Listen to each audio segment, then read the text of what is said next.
का अधिकारी कौन? सब्जेक्ट क्या है हमारा? मंगलाचरण का अधिकारी कौन? अच्छा एक बात बताइए, मंगलाचरण क्या हर किसी का मंगलाचरण कर दोगे आप? आप रास्ते में घर से यहाँ तक आए, आपको कितने लोग मिले होंगे? कुछ हमारे वाले भेष वाले भी मिले होंगे। क्या आपने सबको प्रणाम किया? माओ जी नहीं किया ना? रास्ते में इतने लोग मिले और इतने मिलते हैं, क्या हम हर किसी को प्रणाम करते हैं? हर किसी का मंगलाचरण करते हैं? तो मैंने सब्जेक्ट क्या रखा?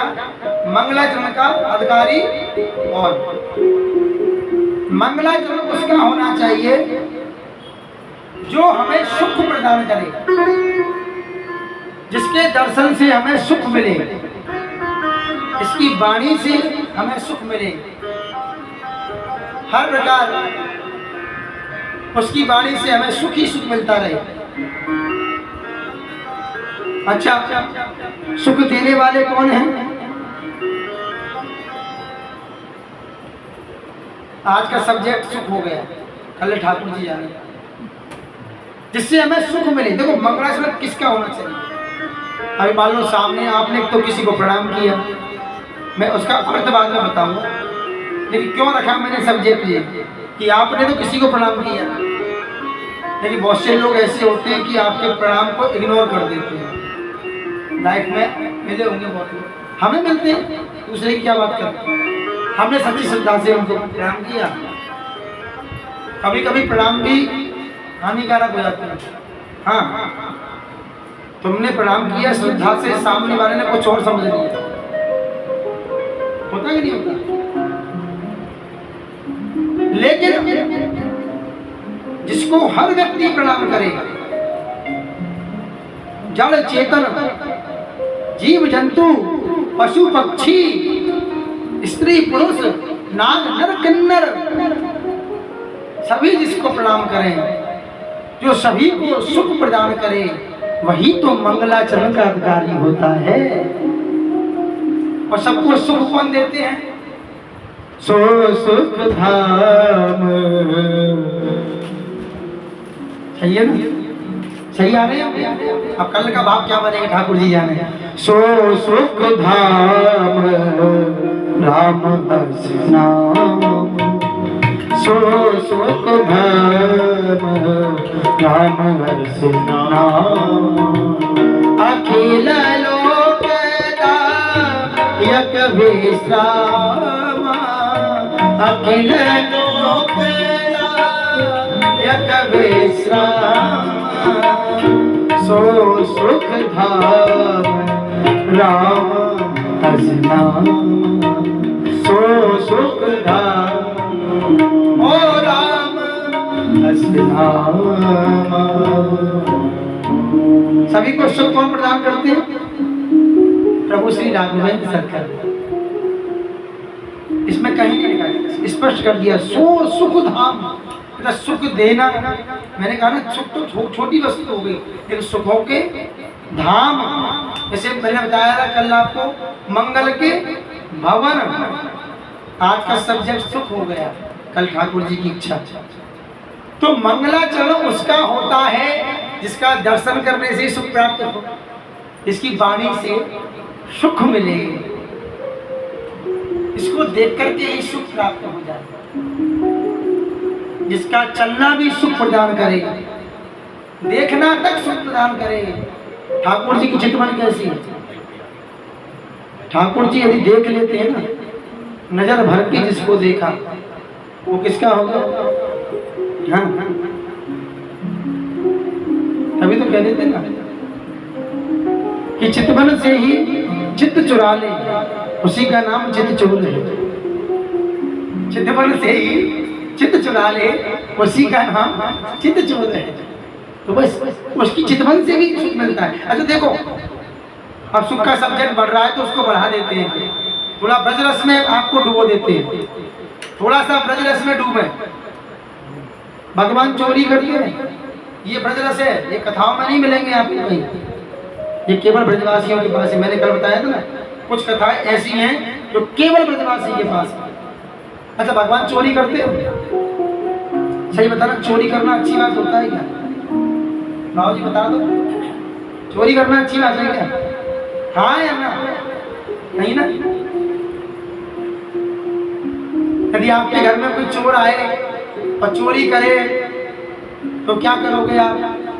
पहले तो 100 नंबर ही है, 100 नंबर जब देर लगा दे तो उसके बाद फिर अपना नंबर है, कुछ ना कुछ हाथ पड़ेगा, उसको चटका ही दोगे।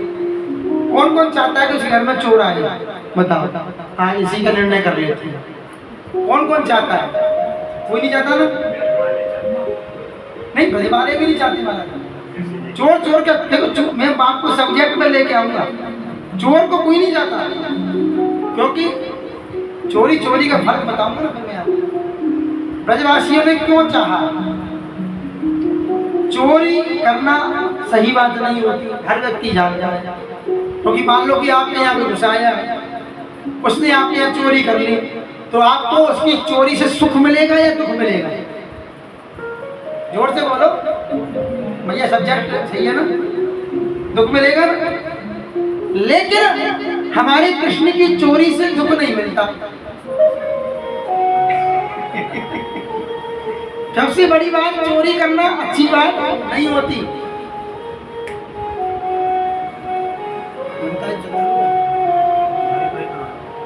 चोरी करना सही बात नहीं होती, पहली बात। अच्छा, दूसरी बात, चोरी से हमेशा दुख मिलता है। कोई चोर को घर में बुलाना नहीं चाहता, लेकिन हमारे प्रभु श्री, अब प्रभु क्या कहे, हमारा तो लाला कन्हैया, हमारे कन्हैया जब ब्रज में आए चोरी करने लगे। अरे माखन की चोरी छोड़ सामने, मैं समझाऊं तुम्हें, समझा समझा के थक गए, लेकिन भगवान ने चोरी नहीं छोड़ी। क्योंकि चोरी दो प्रकार की होती है। एक चोरी से किसी को नुकसान होता है, हृदय को ठेस पहुंचती है, उसकी बद्दुआ निकलती है। पर एक चोरी ऐसी है इससे हृदय को सुख मिलता है, वो दुआ देता है कि आओ और रोज चोरी करो। गोपी गाती थी ना, कोई बुलाती थी चोर को। भगवान की चोरी से देखो फर्क क्या है, संसार की चोरी दुख देती है, कृष्ण भगवान की चोरी सुख देती है। संसार की चोरी से हानि होती है, भगवान कृष्ण की चोरी से लाभ होता है। संसार की चोरी से मन दुखी होता है और कृष्ण की चोरी से मन सुखी होता है। संसार के चोर को हम घर में बुलाना नहीं चाहते और भगवान जो चोर हैं उनको हम भगाना नहीं चाहते। कृष्ण चोर को हम भगाना नहीं चाहते। कितना फर्क है, देख लो, चोरी में भी सुख। इसीलिए गोपियां तो स्पष्ट कहती थी कि बोले आओ ना, कहती ना, आज मेरी अंगना में आवो नंदलाल, अब गोपाल दर्शन की प्यासी गुजरिया श्याम, दर्शन की प्यासी गुजरिया श्याम, अंगना में आओ मेरे माखन को खाओ, ओ अंगना में आओ और माखन को खाओ, और झूठी साची बतियां सुनाओ नंदलाल, सुनियो गोपाल दर्शन की प्यासी गुजरिया श्याम। है कि नहीं? मतलब बुला रही है, आ जाओ, ये ब्रज का भाव। तो देखो सुख पे कितना बड़ा। अब इसी को सब्जेक्ट को छेड़े तो हमारा शिव पुराण ना होगी आज, आप तो फिर बाल लीला शुरू हो जाएंगी। बोला हरा हरा महादेव। तो ये भी गोपेश्वर बाबा ने चाहा तभी शुरू हुआ ये सुख पर। मंगलाचरण भी उसका होता है। अच्छा, भगवान ने चोरी की, सब काम किए, भगवान की पूजा होती है कि नहीं? कन्हैया को कितना मानते? आज मेरे को मारा वृंदावन, तुम बढ़िया ने बाहर रह रहे, हमसे पूछो, 4 चौराहे पार करके यहाँ तक आना पड़े, सारा ट्रैफिक झेलते हुए यहाँ तक आना पड़ता है। सबको पता है चोर हैं। देखो कन्हैया चोर, पहली बात, कन्हैया के मित्र कौन है फिर? आजा जजमान, राधे राधे। चलो पूरा नहीं। कन्हैया ने पाले, इनको माखन खिलाया बंदर, वो कहाँ चोर है क्या नहीं? वो भी चोर है क्या नहीं? मतलब पग पग पे चोरी है। अच्छा, या चोरी के चक्कर में वैसे चोर हाथ साफ कर देगा, क्योंकि भाई क्या करें, अब वो देख रहे हैं कि 2-3 चोर यहाँ पहनते हैं, ये चोरी थोड़ा कर रहे हैं बढ़िया वाली। अच्छा एक बता दूं, वृंदावन में पर्स चैन उन्हीं की चोरी हुई है जो वृंदावन घूमने आए हैं। जो दर्शन करने आया है उसके साथ कभी ऐसी घटना नहीं हुई। हाँ, चश्मा जरूर जावे वो, चश्मा न्यो जावे वो बंदर देख ले, अरे ये तो चश्मा चेंज करके आए हो। बोले कन्हैया को देखने वाला चश्मा लगा के नहीं आया, इसीलिए वो खींच लेता है, बेटा अंदर पहुंचो। अब बोले भगवान नहीं देख पाएंगे, मेरा चश्मा दूर का था, तो मंदिर तो पहुंच, सामने देखेगा तो धीरे धीरे आप किसी को लगातार देखना, वो छवि आपको धीरे धीरे पास आती नजर आएगी। चमत्कार होता है इसीलिए। अच्छा देखो, यहाँ सब चोर है, पग पग पर चोर है, कितना आदमी लुटने के लिए फिर तैयार बैठा। सबको मालूम है वो चोरी है, एक चित को चुरा लेता है, एक चश्मे को चुरा लेता है, कोई पैसे को चुरा लेता है, फिर भी लोग आते हैं, कन्हैया तेरे दरबार में आए हैं। बोले क्यों? दुनिया मांगने आती है, यहाँ लोग लुटने आते हैं। कहते हैं लुट रहा रे मेरे श्याम का खजाना। यहाँ लुटता भी है और लुटाते भी हैं, तभी तो कहते हैं वृंदावन भूमि बिल्कुल न्यारी है। ये पृथ्वी पर तो है ही नहीं, सब जानते, लेकिन विज्ञान नहीं मानता इस बात को, लेकिन शास्त्र पढ़े तो उसमें स्पष्टीकरण है। अच्छा, वृंदावन कहाँ तक है ये भी पता नहीं होगा आपको, ये तो भागवत कराओगे जब बताएंगे, सारे रहस्य बता देंगे, फिर कैसे काम चलेगा। नेक्स्ट ईयर बोलो राधे राधे। आए अब शिव पुराण में प्रवेश करेंगे, तो मंगलाचरण का सब्जेक्ट हमारा आज रहा ठाकुर जी की पावन कृपा से। आए जो प्रतिदिन हम श्लोक बोलते हैं शिव की भक्ति के लिए, तभी कथा प्रारंभ करेंगे। बोले शिवे भक्ति बोलिए मेरे साथ, शिवे भक्ति भवे भवे अन्यथा शरणं नास्ति त्वमेव शरणं मम। जन्म जन्मांतर तक मेरी शिव में भक्ति हो, शिव में भक्ति हो, शिव में भक्ति हो, अन्यथा शरणं नास्ति। मैं किसी की शरण में, हे शिव आपके शिवा मैं किसी की शरण में नहीं जाना चाहता। त्वमेव शरणं मम, हे प्रभु मैं आपकी शरण में हूँ, आप मुझ पर अपनी असीम अनुकंपा कृपा को बनाए रखें।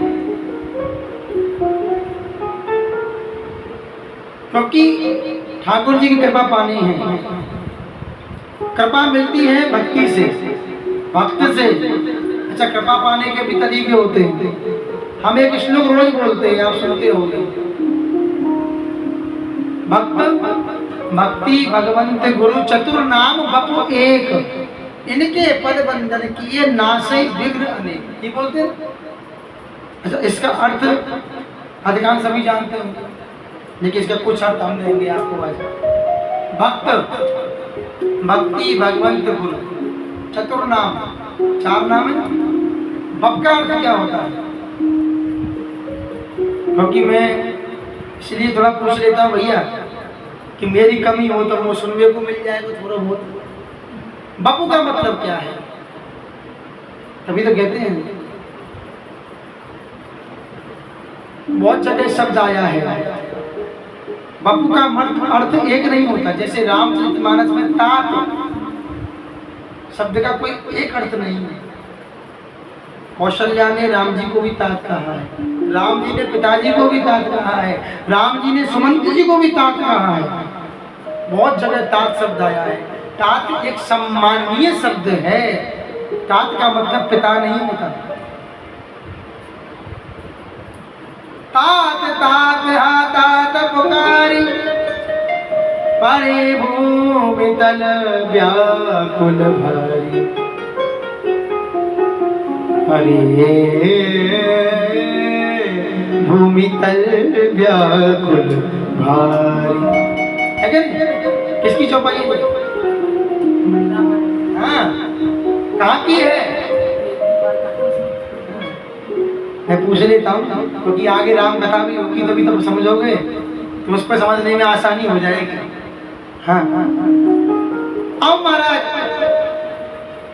तात जैसे शब्द है उसी प्रकार बपू वहीं आते हैं। बपू बपू का मतलब होता है कार्य, क्योंकि जैसा श्लोक चलता है उसी प्रकार शब्द का अर्थ बदलता है। सुमंत जी से तात जहाँ कहा गया है वहाँ अलग अर्थ है, कौशल्या जी ने राम जी से तात कहा है वहाँ अर्थ अलग है। उसी प्रकार यहाँ बपू आया है, यहाँ बपू का अर्थ अलग है। बपू मतलब कार्य, ठीक है। वैसे बहुतों को पता भी नहीं होगा बपू का अर्थ, मैं ऐसी छाट के लाता हूँ चीजें। अभी तो आनंद आता है।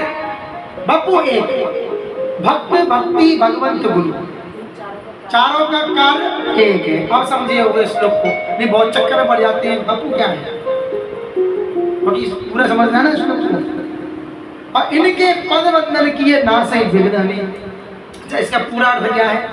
भक्त भक्ति भगवंत और चौथे कौन है? गुरु। अच्छा भक्त के पास जाओगे तो क्या मिलेगा आपको? क्या मिलेगा? भक्त के पास क्या मिलेगा? भक्ति। अच्छा भगवान के पास जाओगे भक्ति, भक्त भक्ति, भक्त के पास भक्ति और भक्ति के पास चले गए तो भक्ति है ही है। तो तीसरे हैं भगवंत। भगवान से क्या मांगा? हरि भगत सुहाई, हरि भगत सुहाई, भक्ति दो। सब भक्ति मांगते हैं। अच्छा चौथे कौन है? गुरु। गुरु के पास जाओगे तो क्या मिलेगा? गुरु पहले मंत्र देंगे, मंत्र जाप करोगे तो भक्ति जागृत होगी। है कार्य। रास्ते चार हैं, चौराया है, लेकिन ये चौराया ऐसा चौराया है कि इस चौराहे पे आप किसी भी रास्ते निकल जाए, मंजिल चारों की एक है। संसार का चौराया आपको एक मंजिल पर नहीं ले जाता है, लेकिन भगवान के ये चौराहे पे आप उतर गए तो आपकी मंजिल केवल और केवल भक्ति होगी, चौथी मंजिल होगी ही नहीं। अभी तो कहते हैं गुरु भी जीवन में जरूरी है। गुरु बिना भवनि तरहि न कोई, गुरु बिना भवनि तरहि न कोई, गुरु बिना भवनि तरहि न कोई, गुरु बिना भवनि तरहि न कोई। जो बिरंच शंकर सम होई, जो बिरंच गुरु बिना भवनि तरहि न कोई, गुरु बिना गुरु बिना भवनि तरहि न कोई, गुरु बिना भवनि गुरु बिना भवनि तरहि न। इसको बहुत सुना है जीवन में, बहुत सुना है, सबको याद भी हो गया होगा। इसी को समझ लो, गुरु के बिना। अच्छा आपने दीक्षा ली, गुरु बनाए, तभी भगवान के दर्शन मिले, तभी ठाकुर जी के नजदीक आपका है। अब कुछ लोग कहते हैं महाराज जी हम तो बिना गुरु के भी दर्शन करने बिहारी जी बहुत जाते हैं, जाते थे, लेकिन वो चीज नहीं मिलती जब तक गुरु की शरण में नहीं जाते। गुरु का स्थान कोई छोटा नहीं, लेकिन वो गुरु, मैं स्पष्ट बोलता हूँ, होना चाहिए गुरु। गुरु का सीधा अर्थ होता है, देखो मैं किसी की निंदा स्तुति नहीं करता, गद्दी ये जो गद्दी है ना ये सत्य गद्दी होती है, लेकिन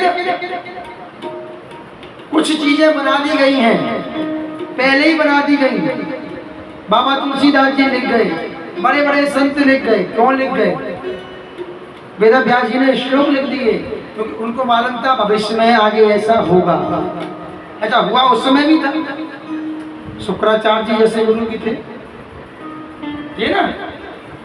इसलिए आजकल थोड़ा परिपाटी चेंज हुई है, तभी लोग घबराते हैं, गुरु दीक्षा लेने में भी शक करते हैं, किससे लें, कौन सी संप्रदाय में जाएं, कौन से मठ मंदिर पे पहुंचे, कौन सा तिलक लें, क्योंकि हर जगह थोड़ा परेशानी खड़ी हो गई है आजकल। क्योंकि शिष्य और गुरु के बीच में एक संबंध ऐसा होता है जो पिता और पुत्र सबसे ऊंचा होता है। गुरु हमें भगवान तक पहुंचाने वाला है, गुरु भगवान नहीं है। लोग कहते हैं ना, गुरु ब्रह्मा गुरु विष्णु गुरु देवो महेश्वर, गुरु साक्षात पर ब्रह्म तस्मै श्री गुरुवे नमः। इसका सही अर्थ बताओ। हम अपने गुरु में ब्रह्मा विष्णु शिव महेश सबको देखें, ये हमारा भाव है, होना भी चाहिए, लेकिन गुरु भगवान नहीं। अब आप कहोगे कि महाराज में लिखा है गुरु साक्षात पर ब्रह्म, उसका अर्थ ढंग से समझो पहले। गुरु ब्रह्मा विष्णु महेश इनके समान है ना। इनके समान क्यों है कि वो हमको सदमार्ग दिखाता है, उचित रास्ता देते हैं, उचित रास्ता भगवान दिखाते हैं। लेकिन इनके चरणों में यदि हम पड़ जाएं तो सारे अपने समाप्त होते हैं, ठीक है। और गुरु साक्षात पर ब्रह्म, अब इस सब्जेक्ट को समझेंगे अर्थ क्यों लिखा गया। गुरु ब्रह्म के समान है, ब्रह्म जाने की ब्राह्मण, वो बात अलग हो गई। लेकिन गुरु ब्रह्मा गुरु विष्णु गुरुदेव महेश्वरा, हम गुरु की दीक्षा लेते हैं, गुरु के सानिध्य में जाते हैं, तो इन तीनों में से वो जो दीक्षा हमें दे रहे होंगे, गुरु जो भी मंत्र दे रहे होंगे, हमें उनके पास तक पहुंचाएंगे। और फिर ये तीनों से बच गए तो फिर कहाँ पहुंचेंगे? गुरु साक्षात पर ब्रह्म। अरे गुरु ही ऐसा है जो पर ब्रह्म तक व्यक्ति को पहुंचा देता है। इसलिए कहा कि तस्मै श्री गुरुवे नमः, ऐसे गुरु को मैं प्रणाम करता हूँ। गुरु भगवान ना है भैया, भगवान जैसो है, भगवान के पास तक पहुंचावे वालों है, भगवान के मार्ग को दिखावे वालों है। हाँ, मोबाइल चलाते हो महाराज, मोबाइल में सिम पड़ी है, सारे ऐप्स डाउनलोड हैं, हर चीज पड़ी है, सब कुछ है आपके फोन में, लेकिन आपका नेट नहीं चल रहा है। कारण क्या है? कारण क्या है? थोड़ा और समझा दूं। मोबाइल है, सिम है, रिचार्ज है, हर चीज है, क्योंकि उसमें नेट नहीं है। आपका नेट पैक खत्म हो गया, है ही नहीं। उसी प्रकार गुरु है, आपका जीवन है, मंदिर है, आप हो, लेकिन आपका भजन नहीं हो पा रहा, कर रहे तो फल नहीं मिल पा रहा, भगवान की कृपा नहीं हो रही। क्यों नहीं हो रही? कि गुरु रूपी इंटरनेट आपके जीवन में है ही नहीं। गुरु का बहुत बड़ा फर्क है, आज की भाषा में समझो या पुरानी भाषा में समझो। अच्छा, ये क्या है, आजकल नए यंग में जो बच्चे मिलते हैं ना, हमको उनको समझाने के लिए सबसे अच्छा उपाय रहता है, वो समझ जाता अच्छा, जैसे मोबाइल में इंटरनेट पैक ना हो, सिम हो, मोबाइल हो तो मोबाइल बेकार है। इसी प्रकार जीवन में गुरु ना हो तो जीवन, ये सबसे अच्छा तरीका है नए बच्चों को समझाने का, क्योंकि समय के हिसाब से बदलाव करना पड़ता है, लेकिन गद्दी से अनर्गल नहीं बोलना चाहिए, ये सत्य है। तो इनके चरणों में जाने से जीवन धन्य हो जाता है। कल हमने कथा को श्रवण किया था, बोल भोलेनाथ की जय हो। अब तो यहाँ भूत भावन भोलेनाथ भगवान शिव की पावन कथा को कल हमने श्रवण किया, किस प्रकार भोलेनाथ ने अपने ससुर जी का कल्याण किया और उनको सही और उचित मार्ग दिखाया। संतोपाल जी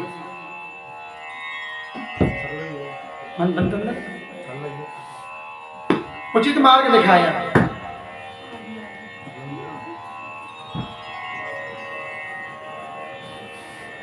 इसलिए उचित मार्ग दिखाने के बाद क्या है कि हमें हमारे गुरु, हमारे भगवान उचित मार्ग दिखाते हैं। शिव जी ने क्या किया?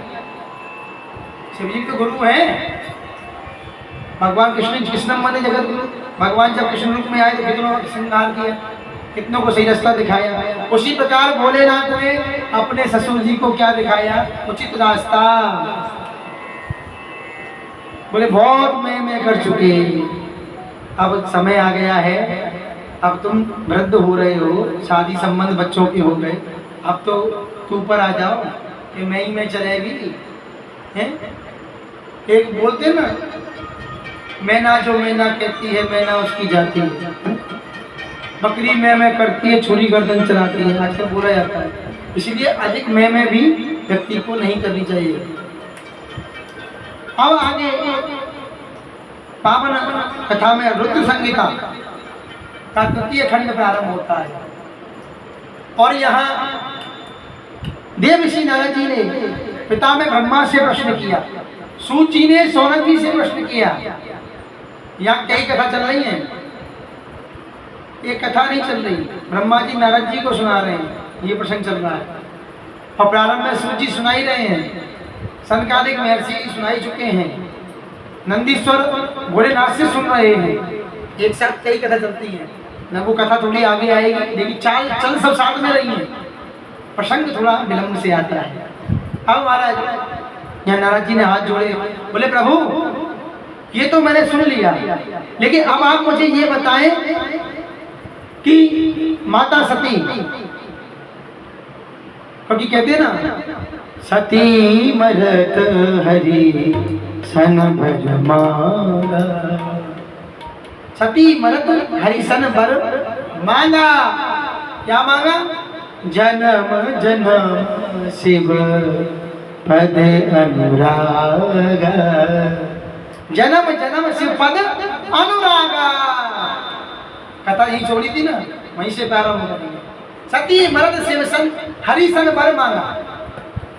अच्छा देखो, हरि लिखा है, हर नहीं लिखा, ये भी चमत्कार है बहुत बड़ा। अंतिम समय जब होता है तो उनको अपने पति हर को याद करना चाहिए था या हरि को?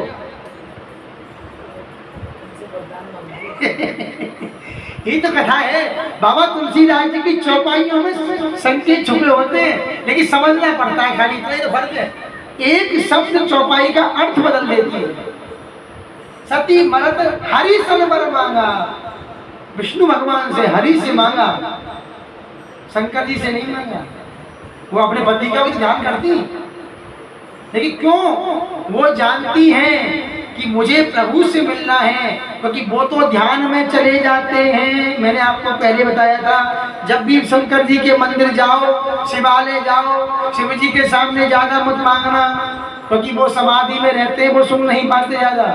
वो तो अपने राम का भजन करते हैं। उनके पास में बैठे हैं ना उनके पहरेदार, भोलेनाथ के पेटेंट प्रिय परमानेंट नंदीश्वर। हाँ, जय जय नंदीश्वर सुखकारी। महाराज उनके कान में आप बोल देना, हे नंदी बाबा, जब आपकी बाबा की समाधि खुले, बीच में तो थोड़ा सा हमारा जी प्रस्ताव महाराज।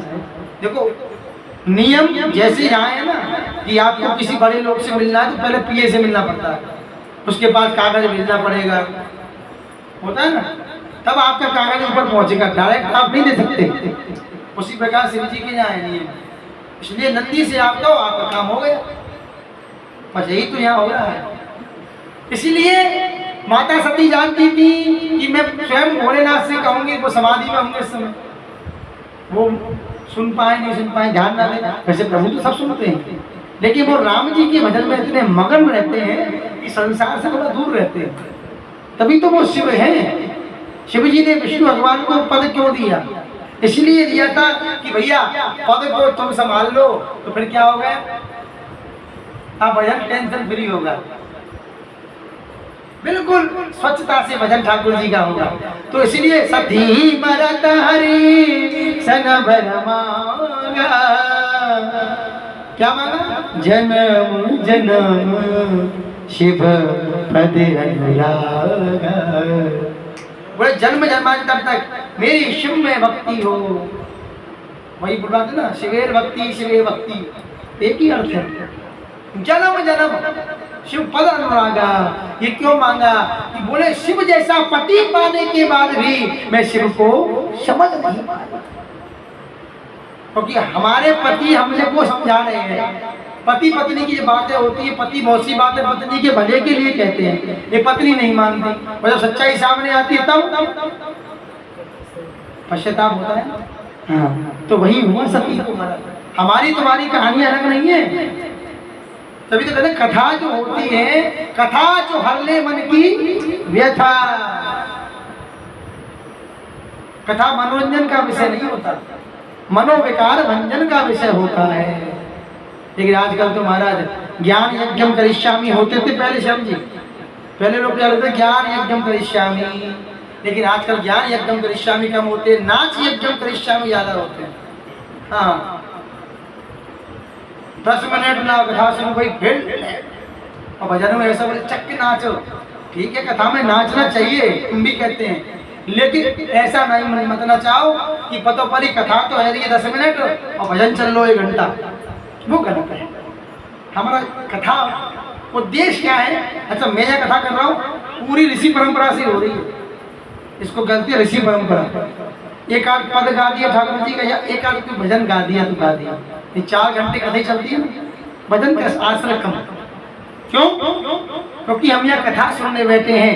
कीर्तन तो मन के आनंद के लिए होता है, और कथा पूरे शरीर को शानंद प्रदान करने वाली होती है। शानंद, पूरे शरीर समेत नंद के पास। नंद कौन है? कन्हैया। हाँ, शानंद, वो नंद मत समझना, शानंद। अब तो महाराज यहाँ नारद जी ने हाथ जोड़ के पूछा कि प्रभु, हे ब्रह्मदेव, आप मुझे आगे कथा बताएं कि आगे क्या हुआ। तेई कारण हिमगिरी जय ग्रह जाई, जन्मी पार्वती तनु छुपाई। हाँ, क्योंकि चौपटी गलत है, जाए वो तो बता दिए। हाँ, हो जाता है ना, वो गलती, इसमें क्या बात है, हमारा भी ध्यान कई जगह रहता है। अब यहाँ क्या हुआ? यहाँ ब्रह्मा जी ने नारद जी को कथा सुनाना प्रारंभ किया। बोले हे नारद, तुम दृढ़ता बना करके बड़े प्रेम से कथा को सुने। और कुछ कथाएं ऐसी होती हैं, हर वक्ता जजमान से कहता है जजमान सावधान। आचार्य जी भी कह देते हैं ना बहुत जगह, क्योंकि बहुत जगह पूजा होती है तो उसमें बोलते हैं जजमान सावधान। हाँ, क्यों कह देते हैं? कि विशेष है बोले यहाँ पे, इसलिए ब्रह्मा जी बोले नारद, दृढ़ता पूर्वक सावधान होकर के बैठो। बोले पार्वती के जन्म, पार्वती जी के विवाह की कथा मैं बाद में सुनाऊंगा। पहले ये तो जान लो कि पार्वती ने जिनके यहाँ जन्म लिया उनका विवाह कैसे हुआ। पार्वती जी के पिता कौन है? हिमालय। माता जी मैना, किसकी पुत्री है? हाँ, अब यही तो सब्जेक्ट आएगा। अब महाराज क्या हुआ? यहाँ देव ऋषि नारद जी ने हाथ जोड़ के पूछा, बोले पिताजी अब आप मुझे कथा सुनाएं और मैं तैयार हूँ। बोले पर्वतराज हिमालय। हिमालय एक ऐसे पर्वत हैं जिसमें हर नदियाँ, तालाब, सुंदर फल, वाटिका, हर प्रकार के पक्षी, हर प्रकार के फल, जीव जंतु स्वच्छंद विचरण करते हैं। नाना प्रकार की सुंदर नदियां हैं। कहते ना हिमालय की गोद है। कैलाश पर्वत का है। हाँ, एक भजन किसी ने बनाया था कि नारायण हरिहर एक हैं दोनों, ना ये कम है ना वो कम है। ससुर घर दोनों रहते हैं, ना ये कम है ना वो कम है। अच्छा देखो, लक्ष्मी जी किसकी बेटी है? समुद्र की। नारायण कहाँ सोते हैं? ससुराल में रहते कि नहीं? घर जमाई बन के, क्यों जी? अच्छा, शिव जी के ससुर हिमालय, शंकर जी का रहते हैं, ससुर घर दोनों रहते हैं, ना जे कम है, दोनों ही रहते हैं। देखो घर जमाई बन के, लेकिन आनंद कितना है? ये तो भाव है खाली, बाकी तो सब ठाकुर जी का है। अब महाराज ब्रह्मा जी ने कहा कि बड़ा सुंदर पर्वत है, सिद्ध महात्मा ये तपस्या करते हैं, बड़ी सुंदर यहाँ की चंद्राएं हैं, स्वर्ण, रजत, लोह आदि, पीतल, तामा, विविध धातुएं यहाँ प्रस्तुत हैं। हिमालय में आपको ऐसी ऐसी बहुमूल्य मणियाँ मिल जाएंगी। कैलाश पर्वत को आप क्या समझते हैं? आज तक कैलाश पर कोई चढ़ ही नहीं पाए। खूब कोशिश कर रहे हैं, विज्ञान दिमाग लगा रहे हैं, लेकिन वहाँ आज भी कैलाश पर आज भी ऐसी दिव्य शक्तियाँ विद्यमान हैं कि जहाँ कोई चढ़ नहीं पाता। क्यों?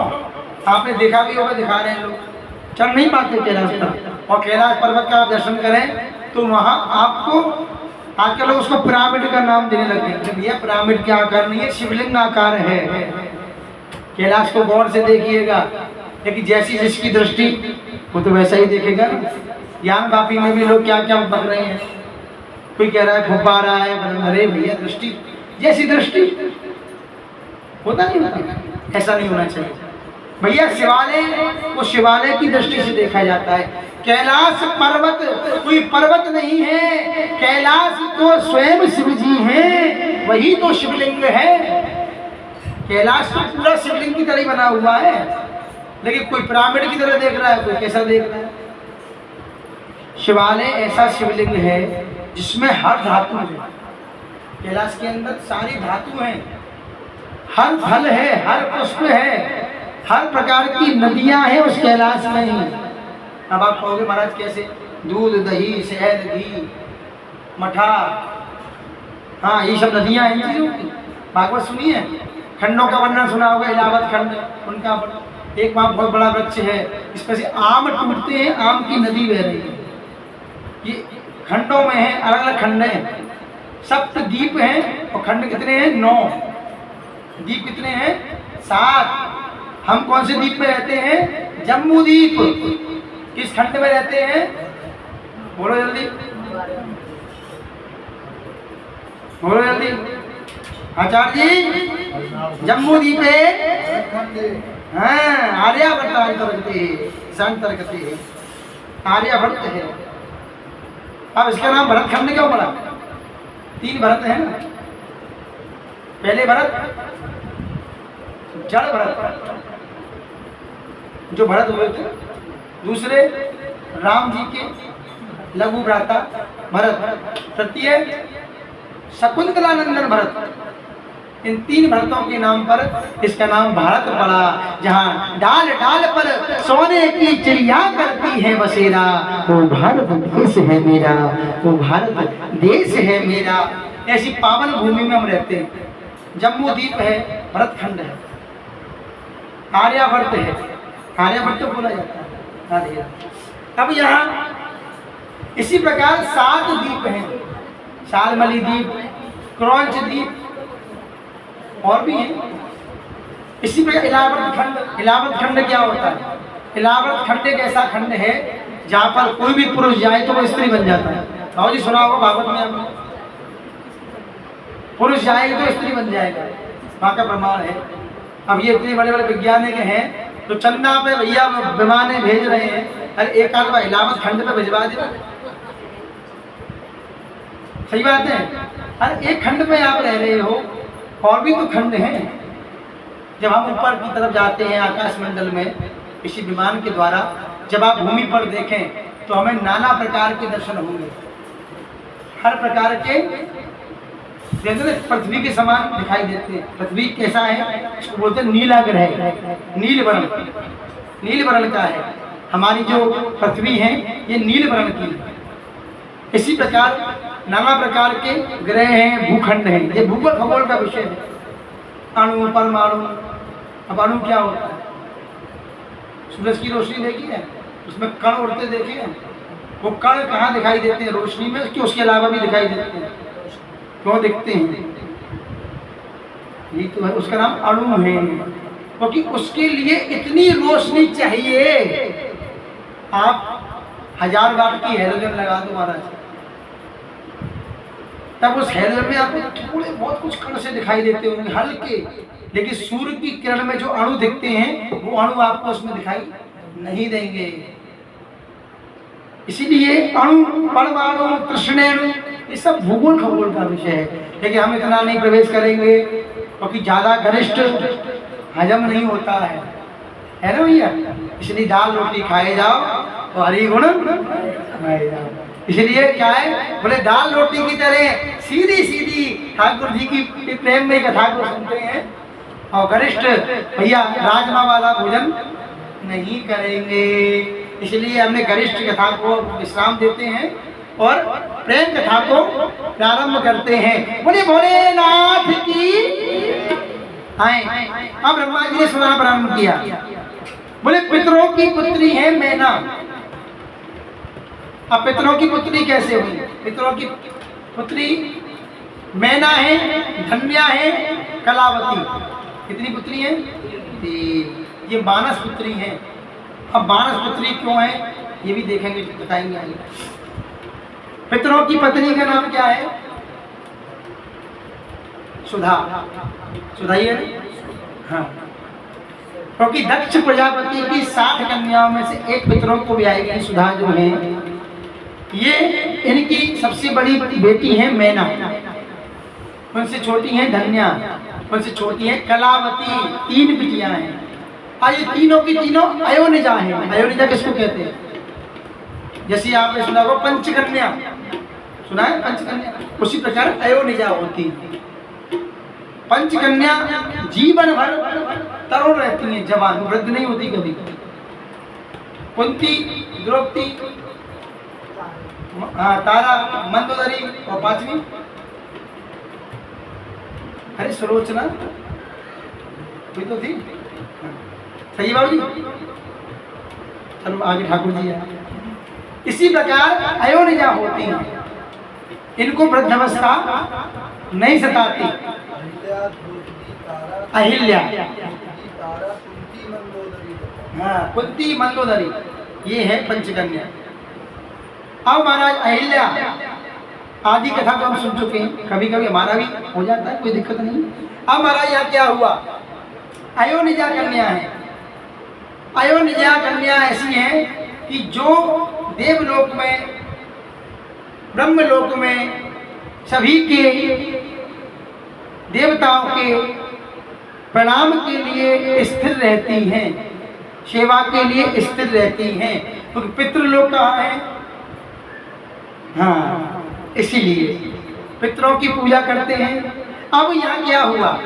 यहाँ ब्रह्मा जी का आदेश हुआ, क्योंकि ब्रह्मा जी ने कहा, ब्रह्मा जी बोले कि भैया पितरों से निवेदन किया कि आप एक काम करिए, आप अपनी ज्येष्ठ पुत्री का विवाह हिमालय के साथ कर दीजिए, क्योंकि आपकी जो ज्येष्ठ पुत्री है इनके द्वारा जो कन्या जन्म लेगी, उस कन्या के गर्भ से जो बच्चा जन्म लेगा उसी के द्वारा दुष्टों का विनाश होगा।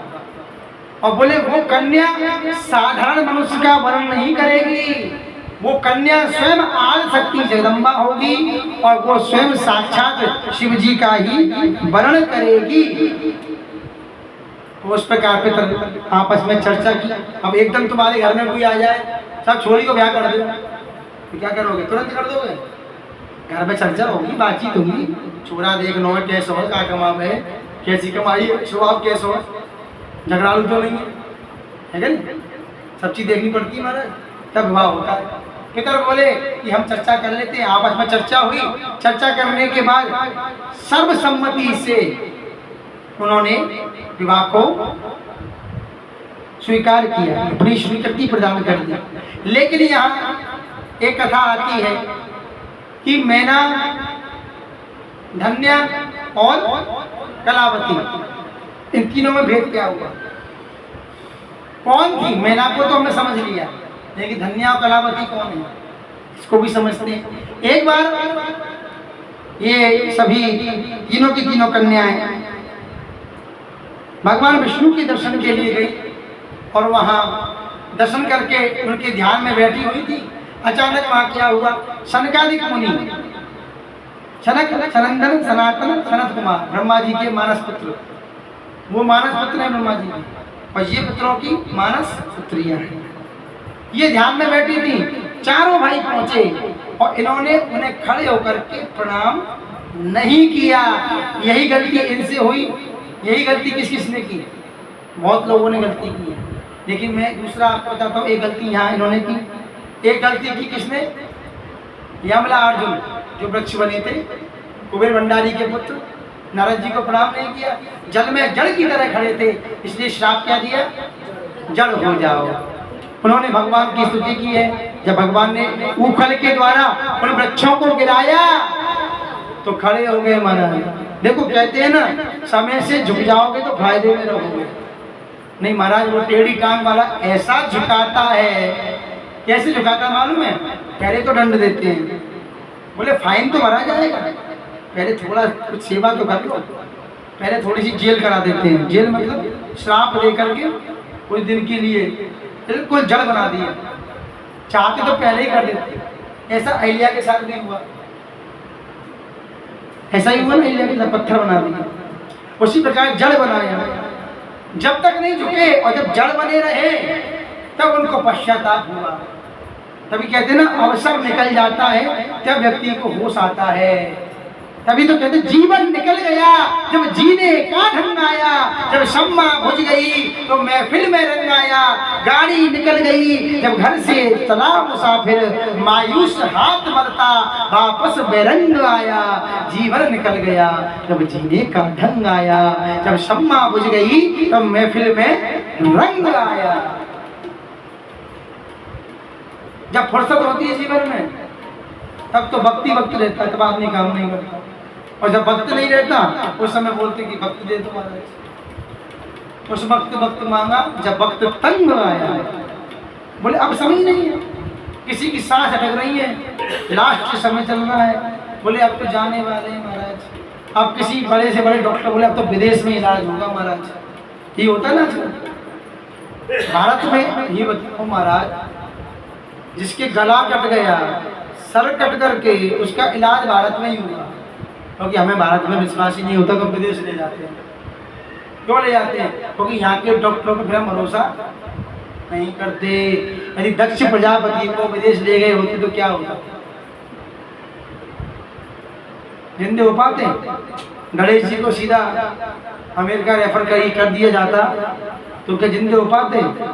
अरे महाराज, सब क्या सर्जरी यही की, सब देसी था। यही तो बात है। तो महाराज कहने का अभिप्राय सीधा है कि ये भारत भूमि ऐसी है, हमारा देश ऐसा है कि यहाँ सारी सर्जरी होती है महाराज, सक्सेसफुल होती है। कल की ना भोलेनाथ ने सर्जरी बढ़िया सक्सेसफुल हुई थी। उसी प्रकार अब यहाँ तीनों पुत्रियां बैठी हैं, उन्होंने सनकादिक मुनियों को प्रणाम नहीं किया तो महाराज ये तो क्रोधित हो गए। जैसे जय और विजय से क्रोधित हुए थे, यही सनकादिक मुनि थे। कहीं नारद जी का प्रसंग आता है, कहीं सनकादिक का आता है, कल्प कल्प की कथाएं हैं। और महाराज यहाँ श्राप दे दिया। अरे बोले तुम्हारी मनुष्यों जैसी मृत्यु हो गई, तुम पितरों की पितृ लोग है ना, अब पितृ तुम किसी लोक में निवास करने के उपरांत तुम्हारी मति कैसी है? मनुष्यों जैसी। ये मनुष्य की कन्या नहीं है, ये मनुष्य पृथ्वी पर कैसे आई इसको समझना जरूरी है। तो सनकादिक मुनि ने श्राप दिया, अरे देवियों तुम्हारी मति तो मनुष्यों जैसी हो गई है, क्योंकि मनुष्यों के अंदर अहंकार प्रतीत होता है। तो जाओ तुम मनुष्य कन्या बन जाओ।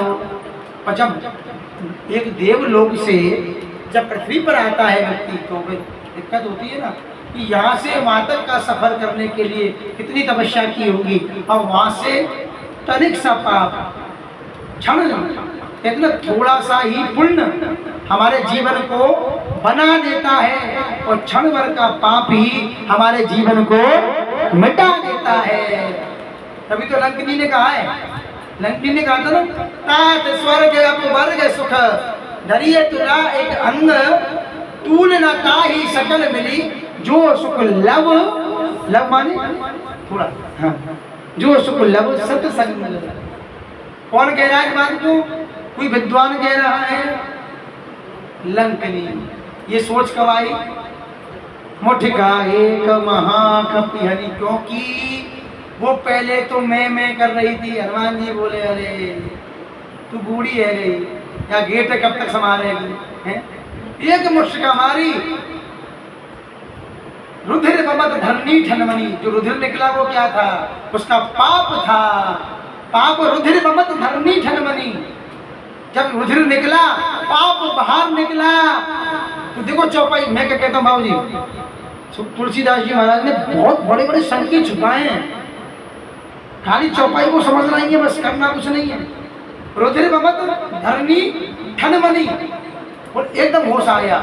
बाबा ने तुरंत क्या लिखा, पुनि संभार उठी सो लंका। अच्छा एक बात बताओ, एक मुष्टिका में ही हाथ जोड़ लिए मैंने, इतनी कमजोरी का वो लंकनी।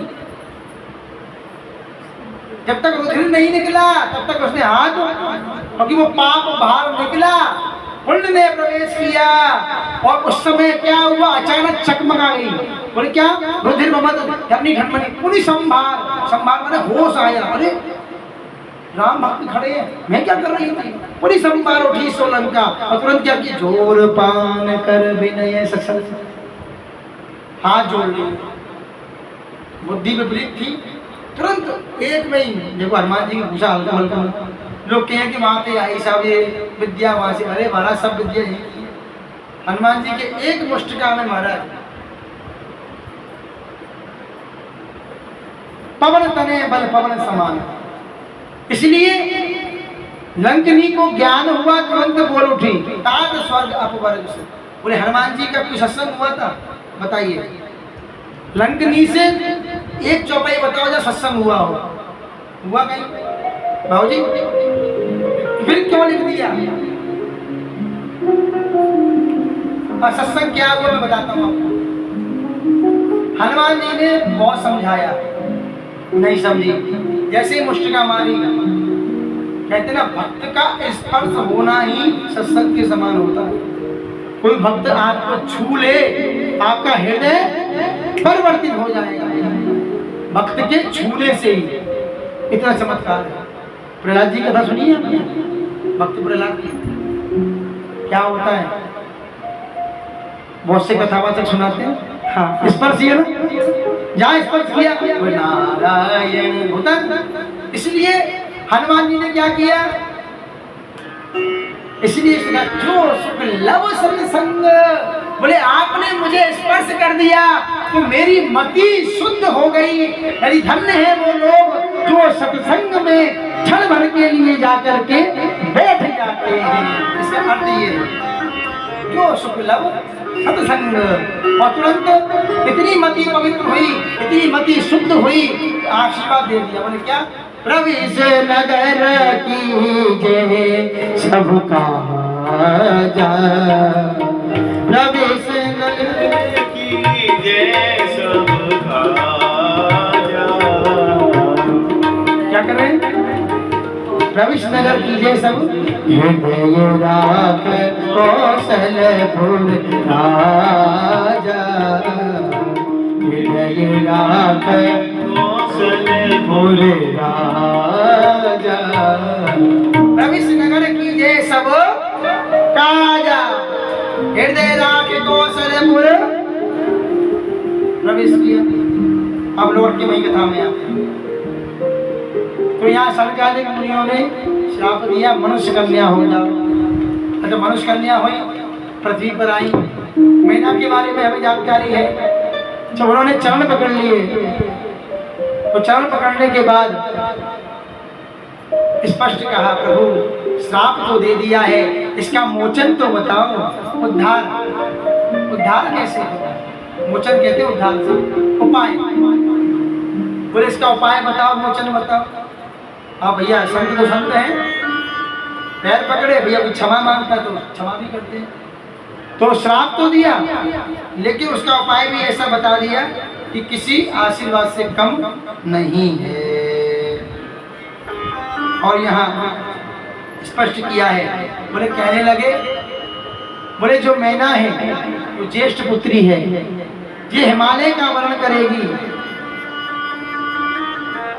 और हिमालय का वर्णन करने के बाद इसके पार्वती नाम की कन्या जन्म लेगी, जो साक्षात जगत जननी होगी। और भोलेनाथ का वर्णन करने के बाद तुम्हारी मुक्ति होगी, उद्धार होगा। तो ये तो आशीर्वाद हो गए। अब तो फूलें नहीं समा रही थी, अब धन्या ने पैर पकड़ लिए, प्रभु हमें भी तो कुछ उपाय बताओ। बोले धन्या तुम जाओगी कहाँ?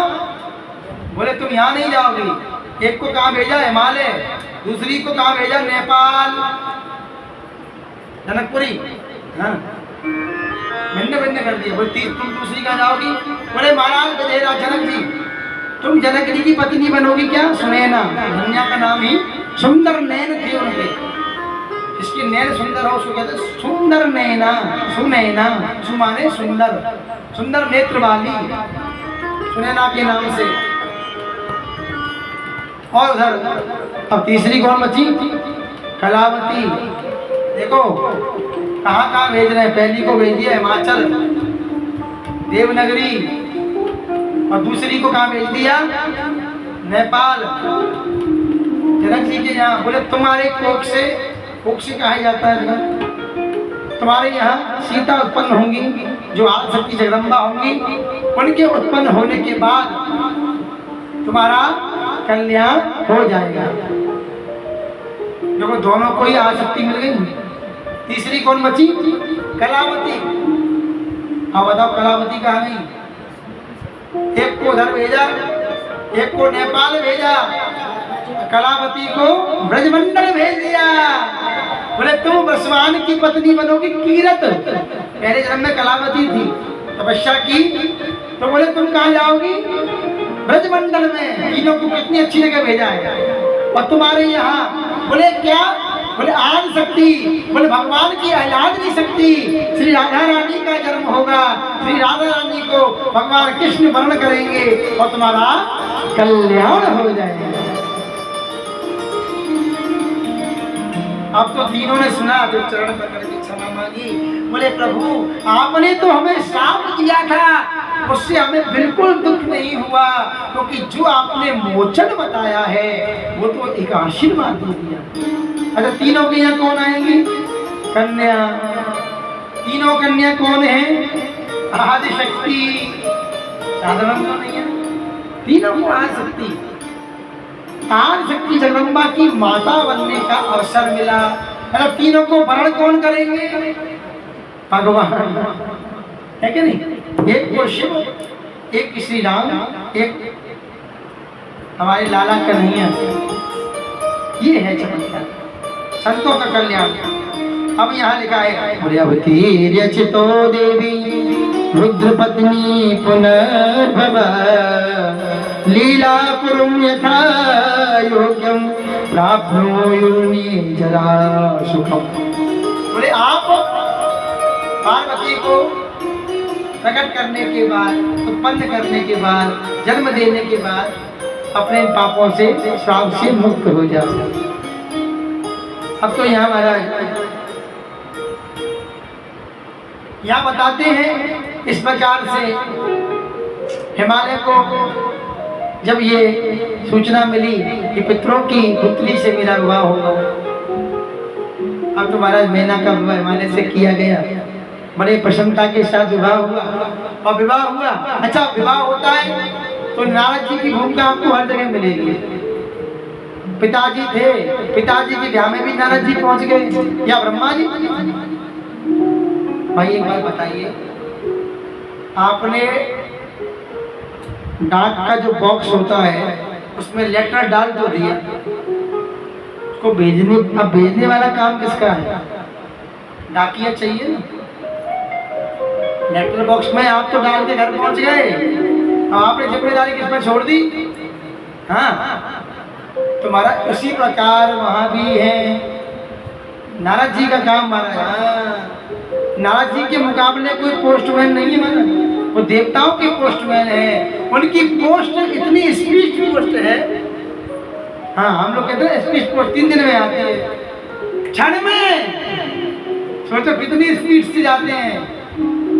खाली बस ध्यान किया, यहाँ से अंतर ध्यान में वहां प्रकट, पलक झपकते ही। कितना स्पीड पोस्ट है, हम कहते हैं speed post, speed post, speed post है। मैं वही बता रहा था कि पहले का इंटरनेट देखो और आज का इंटरनेट देखो, कितना फर्क है पहले के इंटरनेट में। पहला का इंटरनेट ऐसा था। अच्छा देखो, थोड़ा सा मैं अब आपको झांकी आई है तो बता दूं। अच्छा एक बार बताना, आप सभी ने राम कथा सुनी है? थोड़ा जब राम कथा होगी तो और विस्तार देंगे, थोड़ा सा भाव आ गया है। रावण का बैठा था लंका, ठीक है। अच्छा, शूर्पणखा कहाँ बैठी थी? पर्वत पे भेजा था उसको। जब हनुमान जी गए थे संजीवनी बूटी लेने, आग किसने लगाई थी? पर्वत में आग किसने लगाई थी? शूर्पणखा ने। ये प्रसंग है ना, क्षेपक के प्रसंग है जी रामचरितमानस में। हाँ, एक रामायण से नहीं महाराज, हम जब कथा करते हैं ना रामचरितमानस की, तो आपको फिर ऐसे प्रसंग सुनाएंगे कि आप सोचेंगे हमने सुनाई नहीं, तो है ही नहीं। अरे है, अभी तो प्रस्तुत हो रहा है। एक रामायण से नहीं चलता, कई रामायणों से लेना पड़ता है, तभी तो रस आता है कथा में। अब महाराज रावण ने लंका से कौन सा इंटरनेट यूज किया, कौन सा वाईफाई यूज किया? शूर्पणखा को वहीं से वहीं आदेश मिल गया। अच्छा, हनुमान जी उड़ रहे हैं, पवन की गति कितनी तेज गति से जा रहे हैं हनुमान जी। हनुमान जी की गति चल रही है। अच्छा, मतलब रावण यदि वहां से वहां जाता कितना समय लगता? क्या हनुमान जी से जल्दी पहुंच जाता? हम यहाँ से हमें कोई चिट्ठी लिखनी है, चिट्ठी को लिखा, अब वो चिट्ठी लेके बोले भैया इसको बम्बई दिया, कितने दिन लगेंगे? 2 दिन कम से कम। ज़्यादा फास्ट में बैठ जाओगे 1 दिन, और ज़्यादा फास्ट में बैठ जाओगे 3-4 घंटे कम से कम, है ना। आज की देखते हुए हनुमान जी पहुंचने वाले हैं, उधर कालनेमी रास्ता रोक के बैठा है, कालनेमी को मार दिया। अब कालनेमी जहाँ है वहां से पर्वत कोई ज्यादा दूर नहीं है। कौन सा पर्वत था जिसपे बूटी थी? पर्वत कौन सा था? द्रोणागिर। हाँ जी, द्रोणागिर था ना। अब महाराज सोचिए, पर्वत ज्यादा दूरी नहीं है, हनुमान जी में पर्वत में गैपिंग कम है, और द्रोणागिर में लंका में गैपिंग बहुत है। रावण ने तुरंत अपना नेट ऑन किया। वो देखना, वो वाला नेट मैं बता रहा हूँ आजकल के भाव से। रावण ने लैपटॉप ऑन किया, अपना नेट ऑन किया, तुरंत मैसेज शूर्पणखा को तुरंत फॉरवर्ड हुआ, बता दिया कि ये काम करना है, आग लगा दो। शूर्पणखा को कैसे मैसेज गया? आजकल की तरीके से बता रहा हूँ, लेकिन नहीं था। एक नेत्र बंद किए, सामने वाले का ध्यान किया, उसके अंदर मैसेज पहुंचता था। आज विज्ञान सोच रहा है ऐसा करने की, भविष्य में कर रहे ना लोग कि आगे जमाना ऐसा आएगा, इतने जीबी हो जाएगा कि चिप लगा दी जाएगी आदमी के अंदर। वो सोच रहा है। भैया तुम कोई नया नहीं कर रहे, नया नहीं सोच रहे, तुम जो सोच रहे हो ना ये पहले हो चुका है, हो चुका है। रावण ने नेत्र बंद किए, शूर्पणखा का ध्यान किया, तुरंत वहां आग लगी। हनुमान जी पहुंचे, आग लगी पर। ये था पहले का इंटरनेट। यहाँ बैठे हैं, ध्यान लगाया, तपस्या चल रही है, ध्यान लगा रहे हैं, तुरंत पहुंच गया। अच्छा, वो इंटरनेट पहले था कि आज भी है? सही बताना। रावण ने जो इंटरनेट यूज किया था वो आज भी है कि नहीं? बाबूजी, हाँ आज भी है, लेकिन थोड़ा उसको यूज करने वाले कम है। बाबूजी आज भी है ना? अब बताते हैं कैसा इंटरनेट है, आप बताएं। बहुत बढ़िया बताते हैं। पितृ पक्ष आता है, पितरों के लिए कंडा जलाते हैं, उसमें अग्नि रखते हैं। बहुत से लोग तो ऐसे हमें किनका डाल डाल के परेशान है जाए, घी डाल डाल के आग लगा लगा के, नहीं कुछ जलती नहीं है।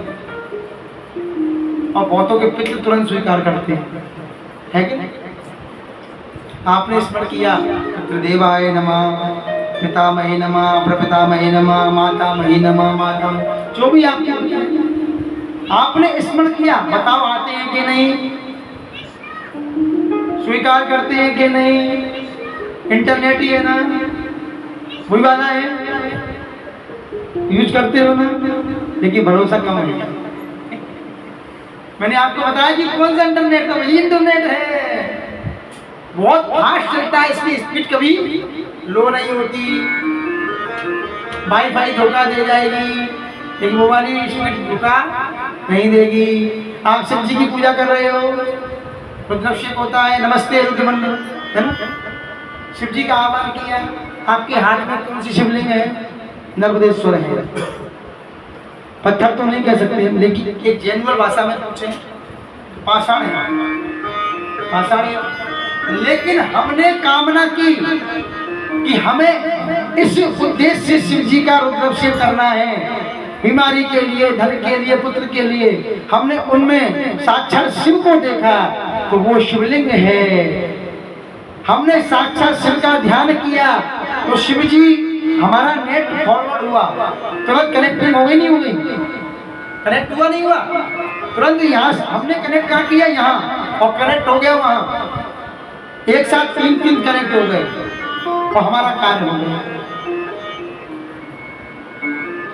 वो आज भी है, बोल दो राधे राधे। अभी ऐसी कथा और भी, चिंता मत। अब आए यहाँ पर हिमालय और मैना का विवाह हुआ है, अब पुत्र प्राप्ति के लिए, पुत्री प्राप्ति के लिए इन दोनों को ब्रह्मा जी ने कहा। बोले ऐसे नहीं मिलेगी। बोले कैसे मिलेगी? बोले अवतीर्यचितो देवी। बोले अवतीर्यचितो देवी, बोले आपको देवी की आराधना करनी है। बोले उससे क्या होगा?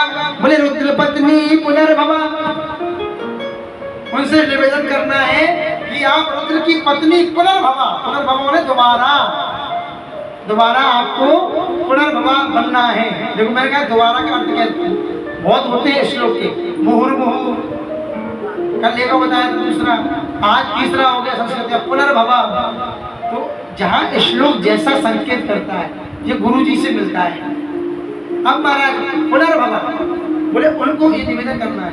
हिमालय और मैना ने तपस्या की, भोलेनाथ की तपस्या की। अच्छा, तपस्या जब की, देवी की तपस्या की, विष्णु भगवान, ब्रह्मा जी आदि ने समझाया। आज शक्ति जगदम्बा शिवा की तपस्या कर रहे हैं। जब शिवा की तपस्या हिमालय और मैना ने की तो जगदम्बा प्रकट हुई है, और जगदम्बा प्रकट हुई तो क्या कहा? बोले परम रूही महासाध्वी यत्ते मनसि वर्तते, बोले सुप्रसन्ना च तत्सा तवाहम गिरि कामिनी। गिरि कामिनी, गिरि माने पर्वत, कामिनी माने उनकी पत्नी। अर्थ अलग अलग हो जाते हैं, इसी प्रकार श्लोक अर्थ किया जाता है व्याकरण के माध्यम से। गिरि कामिनी, गिरि की पत्नी। हाँ, पत्नी के भी अर्थ कही है, कामिनी शब्द दिया है। कामिनी का मतलब कामिनी होना नहीं होता, कामिनी स्त्री को ही कहा जाता है। स्त्री की जब नाम है ना, पूरे नाम बहुत सारे हैं। अब यहाँ कहा, बोले ब्रह्म रूही, क्या लिखा है? महासाध्वी, महासाध्वी कहा है। बोले मैं तुमसे प्रसन्न हूँ। सत्य बता दूं, हिमालय और मैना ने तपस्या नहीं की थी, साधना की थी। फर्क है, बहुत फर्क है। तपस्या जो होती है उसमें व्यक्ति क्या करते हैं, अब तपस्या, अभी पार्वती जी तपस्या आएगी। बोले क्या? बोले इतने दिन तक बेल खाए, पत्ते खाए, साग खा करके रही, फिर श्वास के सहारे, जैसे ध्रुव ने की, उसको कहते हैं तप। तप का अर्थ होता है शरीर को सुखा देना, शरीर का मोह खत्म हो जाना। कहते हैं शरीर का बिल्कुल ध्यान नहीं, केवल ध्यान क्या है? प्रभु प्राप्ति, वो तप है। साधन क्या है? साधन और साधना दोनों में फर्क है। कथा बढ़ जाएगी, आपने प्रश्न किया है। साधन जो हम करते हैं, बोले भैया हमने यार ये वाला साधन किया था, हमको उसका साधन बताओ, हमें ये कार्य करना है, हमें इस कार्य करने का साधन बताओ। साधन माने तरीका, साधन माने उपाय, साधन माने रास्ता। साधन के भी कई अर्थ है। अगर साधन हो गया और बताऊंगा तो बढ़ जाएगी। अब साधना, साधन और साधना और तपस्या तीनों का भी, तपस्या का बता दिया, साधन का बता दिया। साधना ये होती है कि हमने अपने हृदय में केवल एक को साधा। किस तरह से?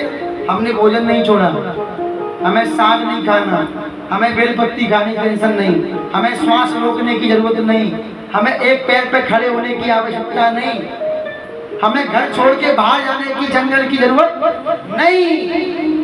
हमने क्या करनी है? तपस्या नहीं करनी है, हमें साधना करनी है। आप बैठे, आपने माला निकाली, आपका साधना का एक दूसरा अर्थ होता है नियम। साधना का ही अर्थ है दूसरा, उसका ही संधि में आता है नियम। अब आपने माला निकाली, आपका नियम है, आपका साधना है कि आपको गोपाल मंत्र का जाप करना है। गुरु जी ने गोपाल मंत्र दिया है, निम्बार्कियों में गोपाल मंत्र, हमारे नारायण का मंत्र है ना, किसी को ठाकुर जी का, सबको मंत्र ठाकुर जी का। अब महाराज आपकी साधना क्या है? साधना आपकी ये है कि आपको मंत्र मिला है निम्बार्क संप्रदाय का, रामानुज का, वल्लभपुरी जो भी मिला है, आपको उसके सिवा दूसरे मंत्र को नहीं साधना है। आजकल लोग करते क्या है, गुरु मंत्र लिया, उसकी माला एक, और संसार के तमाम मंत्रों की माला चल रही है अलग अलग, और एक माला उसकी भी कर लेते, एक माला उसकी भी कर लेते। क्या ये सही है? माला करो, लेकिन आपका लक्ष्य वो मंत्र नहीं है। आप ज्यादा मंत्रों का जाप करते हैं, ज्यादा मंत्रों की माला को लेके बैठ जाते हैं, तो वो साधना नहीं मानी जाएगी। मैं स्पष्ट बोलता हूँ, साधना का मतलब क्या? एक को साधना, सीधा सा अर्थ है ना। हमने कल बताया था एक ही साधे सब सदे। आपको गुरु मंत्र मिला है तो आपका कर्तव्य बनता है कि आप उस मंत्र के प्रति ईमानदारी से काम करें, उसी मंत्र को साध के रखें। उससे पहले जो कर रहे हो वो आपकी साधना से अलग है, वो आपका नियम में आ गया है। दोनों पृथक एक ही है, अलग नहीं है। हाँ देखिए, आपने जब तक आपको एक बात बताइए, आपकी ट्रेन नहीं आई तो आप कहाँ बैठे थे? स्टेशन पे बैठे थे। वो सीट आपकी थी, क्या दूसरे को बैठने दिया सीट पर? आपने नहीं बैठने दिया ना। और जब ट्रेन आई पीछे मुड़ के देखा बाद कौन बैठ गया? क्योंकि फिर आपकी लक्ष्य क्या था? आप स्टेशन पर क्यों आए? क्या आपको स्टेशन की कुर्सी में बैठने का मन था, इसलिए आप स्टेशन आए थे? आप स्टेशन पर इसलिए आए थे कि आपको गुरु रूपी ट्रेन मिले जो आपको मंजिल तक पहुंचा दे, इसलिए आप स्टेशन पर आकर के बैठे थे। इसलिए आप संसार में आए, ये संसार रूपी स्टेशन में भगवान ने आपको भेजा, बोले जा इस स्टेशन पर जब तक बैठना तब तक गुरु रूपी ट्रेन तेरे जीवन में ना आए, और गुरु रूपी ट्रेन में तू जब बैठ जाए तो स्टेशन की साधना को छोड़ करके गुरु रूपी ट्रेन की साधना में बैठ करके अपनी प्रभु रूपी मंजिल पर पहुंच जाना। सही था? मैं प्रश्नोत्तर वाली कथा नहीं करता, आपने छेड़ लिया सीढ़ी, और कोई बना के नहीं बोला जाता भैया, कोई लिखा नहीं बोला जाता। हाँ, तो ये क्या है मालूम है? ये गुरु कृपा, गुरु कृपा से मिलता है। आपने अचानक पूछा और जवाब कोई लिखा नहीं, कोई पढ़ा नहीं। ये काम क्यों होता है? क्योंकि जीवन की रिसर्च, जीवन का भजन, जीवन की सेवा, उससे हमें विवेक प्राप्त होता है। आपने प्रश्न मुझसे नहीं किया था, आपने प्रश्न व्यास जी से किया था। आपको जवाब मैंने नहीं दिया, आपको जवाब व्यास जी ने दिया। बोलो राधे राधे। अब आगे बढ़ते हैं कथा में। अब यहाँ आज सत्य जगदम्बा ने स्पष्ट कह दिया, बोले आपने साधना की, अब मैं आपको मिल गई, लेकिन अब मैं आपके यहाँ आऊंगी, पर ये ध्यान रखना मेरा लक्ष्य तो आपको पता है, मेरा लक्ष्य आपके यहाँ आना नहीं है। मेरा लक्ष्य वो है, इस लक्ष्य से पहले विमुख हो चुकी हूँ। बना हो शंभु न तरह हो, तुम्हारे लक्ष्य मेरा वही है।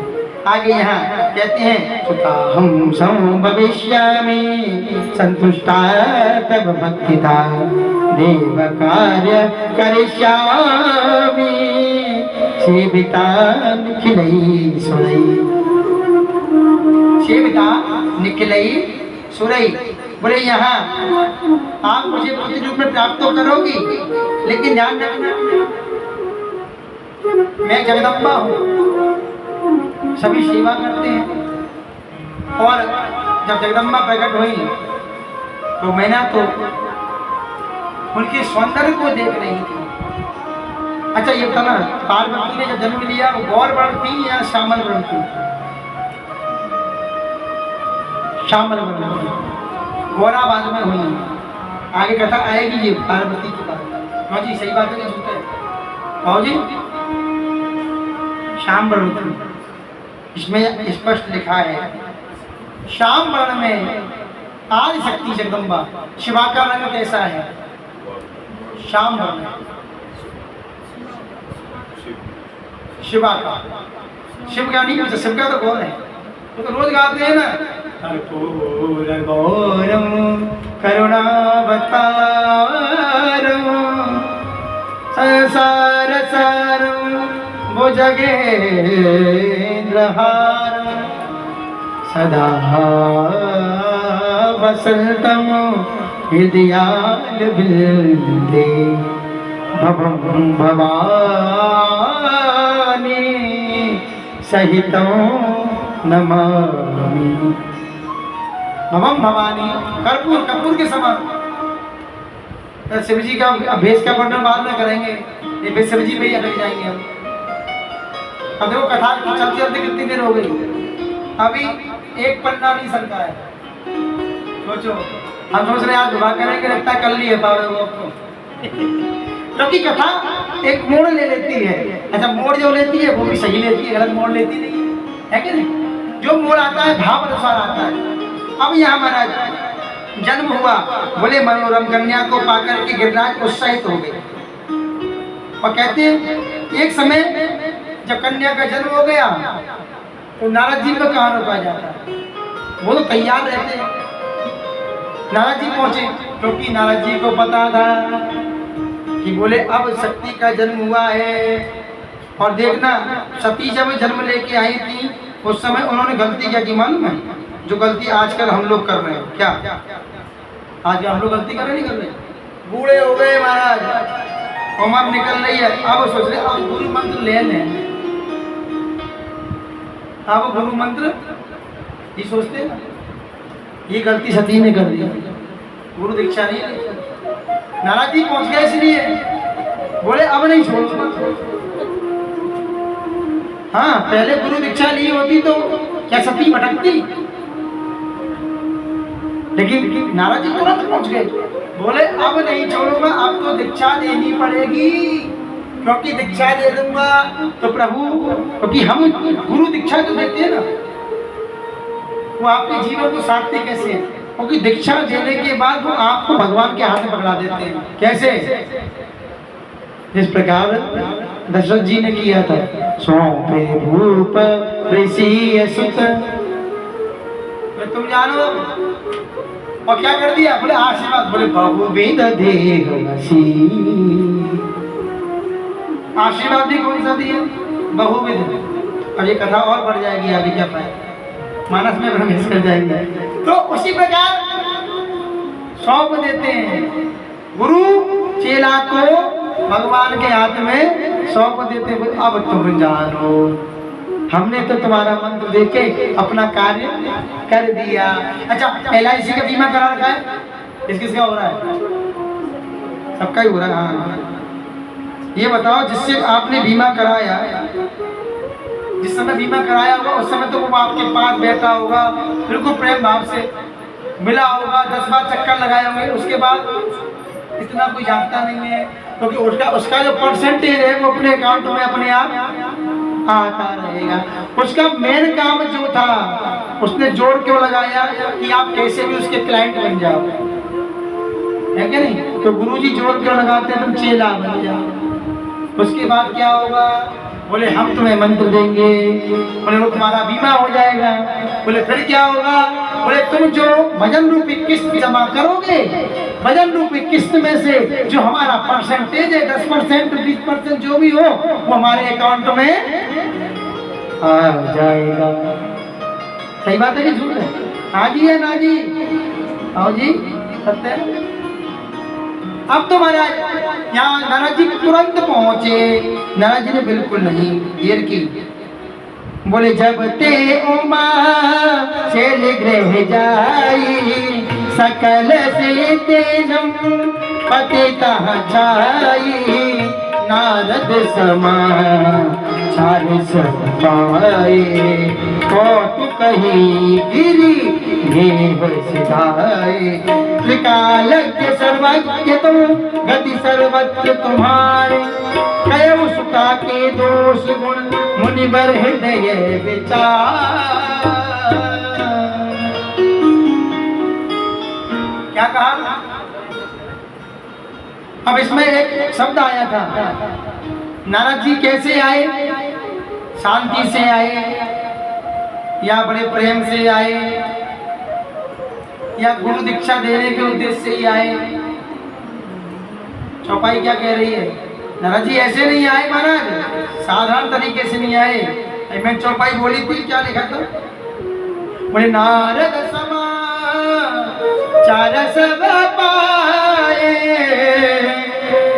बोले कौतुक कहीं कैसे आए? हाँ, बोले ऐसे नहीं आए, बोले कौतुक करने आए थे। कौतुक नारद जी करते हैं, कौतुक की समझाता है क्यों करने आए थे? क्योंकि भैया जिसके संग कौतुक हुआ होगा तो वो कौतुक ही सीखेगा, क्योंकि चेला किसके हैं? अच्छा, कौतुकी करने नहीं आए थे। कौतुकी माया के चेला नहीं है, वो नारायण के चेला हैं, इसलिए वो कौतुक करने आए हैं, कौतुकी करने नहीं आए। ये बात समझना है। अब तो महाराज पहुंचे, अब जैसे पहुंचे और भैया हिमालय ने बहुत स्वागत किया। चरण पखार कीने अति पूजा, भात भोजन करवा, का चौपाई है, नैवेद्य दिया। और उसके बाद अच्छा, जिन राजाओं के यहाँ कोई भी मुनि आते आप देख लेना, नारद जी पहुंचे किसके यहाँ? हिमालय के यहाँ। पहला काम पूजा पाठ करने के उपरांत सीधे खड़े हुए प्रणाम किया और तुरंत अपने घर में जो भी बच्चे हैं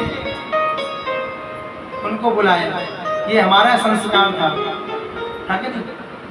तो हमें सीखना मिला। यहाँ हिमालय ने क्या किया? पार्वती को बुलाया। दशरथ जी ने क्या किया? पुण्य चरण में सुखचारी, पुण्य चरण में सेवक जारी, हरे राम देख मुनि देव विसारी, राम देख मुनि देह विसारी, पुण्य चरण में सुखचारी। तुरंत चूकते नहीं है, देखो यही हमें करना चाहिए। हम लोग चूक जाते हैं, फिर कहते हैं महाराज जी बेटा बात नहीं मानता। अरे भैया तुम चूक गए, कितना कोई भी साधु पंगत से चूक जाए तो पंगत मिलती है, फिर उसी प्रकार चूकना नहीं चाहिए। आपको गुरु संत ब्राह्मणों के चरण छूने का समय मिल जाए ना, बहुत भाग्य की बात होती है। एक बात बता दूं, गुरु संत ब्राह्मण हर किसी के घर में नहीं आते, लोग तरसते हैं बुलाने के लिए, हर किसी घर में पैर नहीं रख पाते, जीवन निकल जाता है। अब ये तीन तो अलग हो गए, गुरु संत ब्राह्मण। अब चौथे कौन है? इनके महागुरु ब्रजवासी। ब्रजवासी को घर में बुलाओ, हंसी खेलना है, बहुत टेढ़ी की।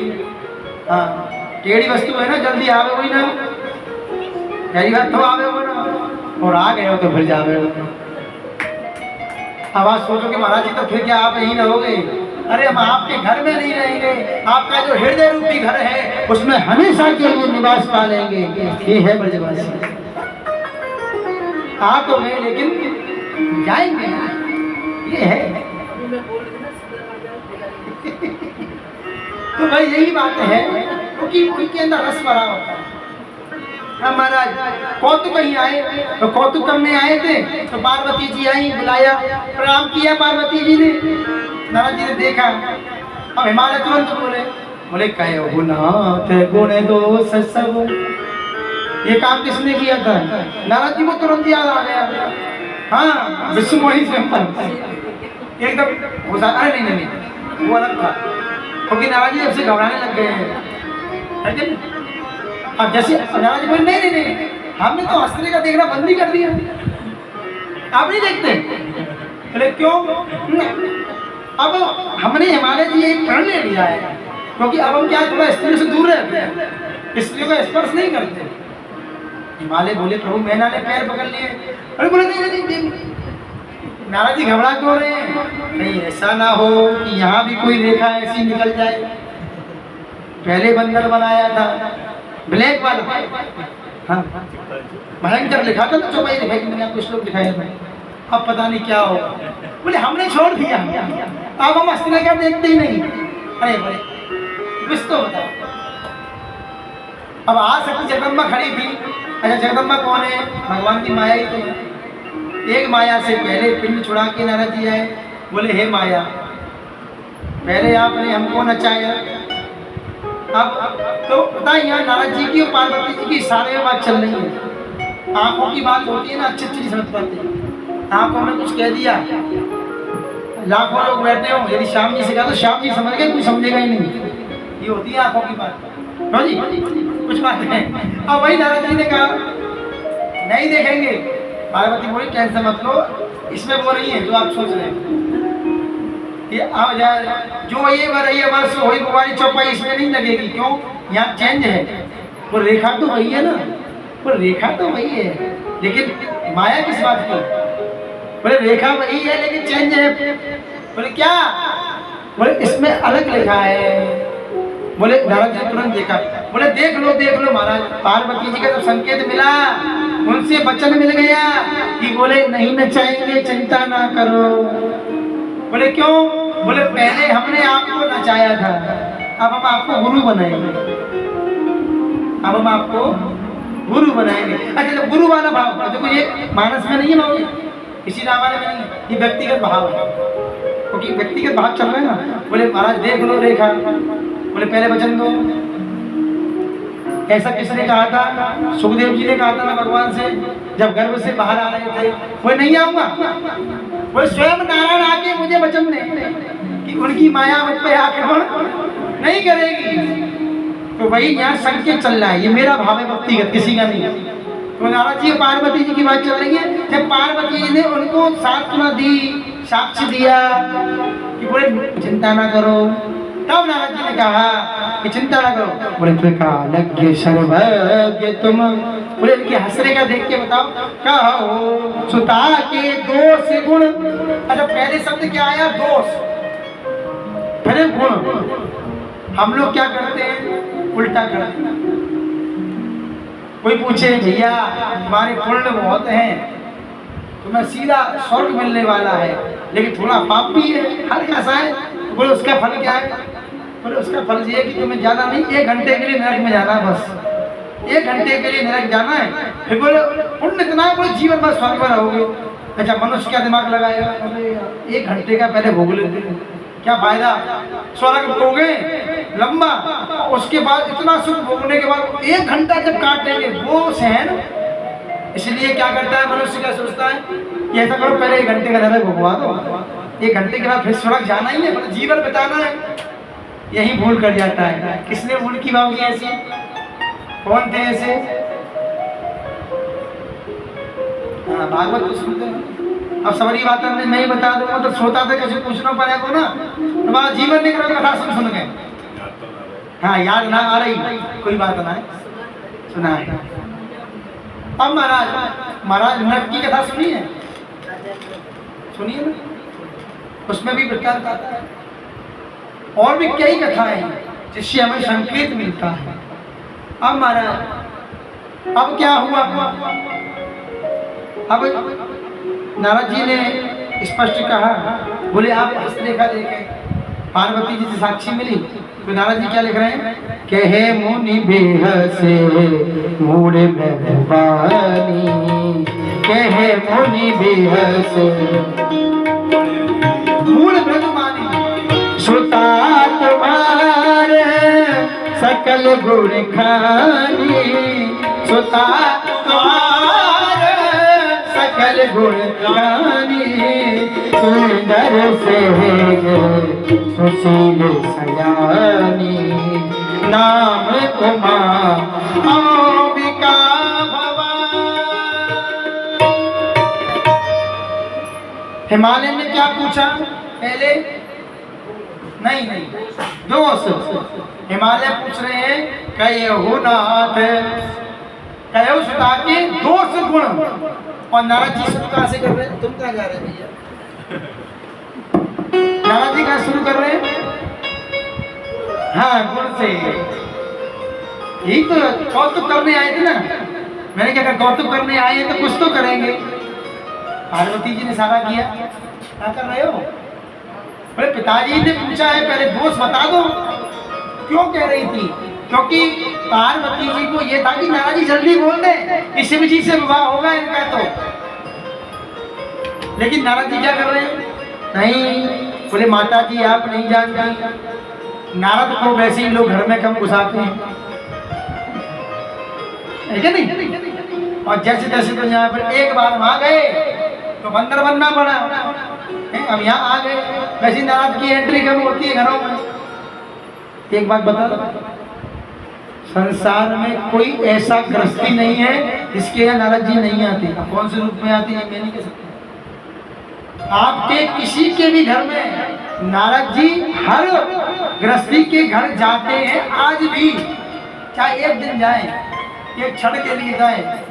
अब किस रूप में आएंगे वो तुम भी नहीं बता पाओगे। वो देखने आते हैं ये कर क्या रहे हैं, वो सारा समाचार इकट्ठा करने के बाद सारी फाइल सीधी पहुंचाते हैं ऊपर, जब जाके मृत्यु लोक की पूरी फाइल नारद जी ले जाते हैं। वहाँ ऐसा चल रहा है, वो ऐसा चलता है। भगवान देखो मंदिर में जाता है, वहाँ तो तुम ही मेरे हो और सब कुछ तुम ही हो, तुम ही माता, तुम ही पिता, सब कुछ तेरा, सब कुछ तेरा। और बस आरती का दीपक रखा, बोले अब मेरा। बोले कब तक था? वैराग्य जीवन में रोज आता है कि नहीं आता? सबके जीवन में त्याग वैराग्य रोज आता है, रोज गाते सब तेरा, सब तेरा। और थोड़ी देर बाद ही बोले ये मेरा, ये मेरा। ये सबकी बात है और सबके जीवन में ऐसा होता है। अब महाराज नारद जी से कहा, बोले पहले दोष बताओ ना। नारद जी बोले नहीं माता जी आप नहीं समझोगी। बोले मैं यदि दोष बता दूंगा तो मुझे तुरंत पकड़ के बाहर कर दिया जाएगा। अब मान लो आपके घर में मैं आया, अब मैं छूटते ही आपका गलतियां पकड़ू, अरे यहाँ ये, अरे नहीं हो, अरे महाराज यहाँ ब्राह्मण बताते हैं, कल बताएंगे आपको सोच के, हो गया ना? वो दोष बताने हैं, लेकिन कैसे? बोले गुण बताने के उपरांत, और वो भी एक तरीके से। हमें गद्दी यहाँ से वहां करवानी है तो हम कैसे करवाएंगे? नहीं नहीं हम गद्दी करेंगे ना, ऐसे गद्दी होगी, महती वहीं लगेगी साहब। अरे ऐसे कैसे लगेगी भाई? कुछ तो देखना है ना, भोलेनाथ की इच्छा तो नहीं हो रही है ना। तो ये पहले गुण, इसलिए नारद जी ने क्या किया? पहले गुण, बोले थोड़ा अपना स्थान तो जमा ले। अभी एंट्री हुई है, एकदम घुसते ही झगड़ा थोड़ी किया जाता है घर में। पहले नई नई बहू जाती है घर में, जब बहू घर में आती है तो क्या करती है? आते ही सबको प्रणाम, मम्मी जी, दीदी जी, भाभी जी, हर जगह जी लगता है, फिर धीरे धीरे जी हटता है, समय लगता है। किसी का जल्दी हट जाता है, किसी का देर लगता है। अच्छा ये हमारे संस्कार पर डिपेंड है कि उस जी को हमेशा के लिए कायम रखें, वो हमारे ऊपर। तो माता जी झूठ तो ना कह रहा हूँ मैं, सही कही कि झूठ? सही कही। बोलो राधे राधे। अब तो महाराज वही देव ऋषि का एक एक चौपाई में देखो कितना खोलते हैं। तभी हमने कल आपसे कहा था कि महाराज देखेंगे ब्याह है वो तो।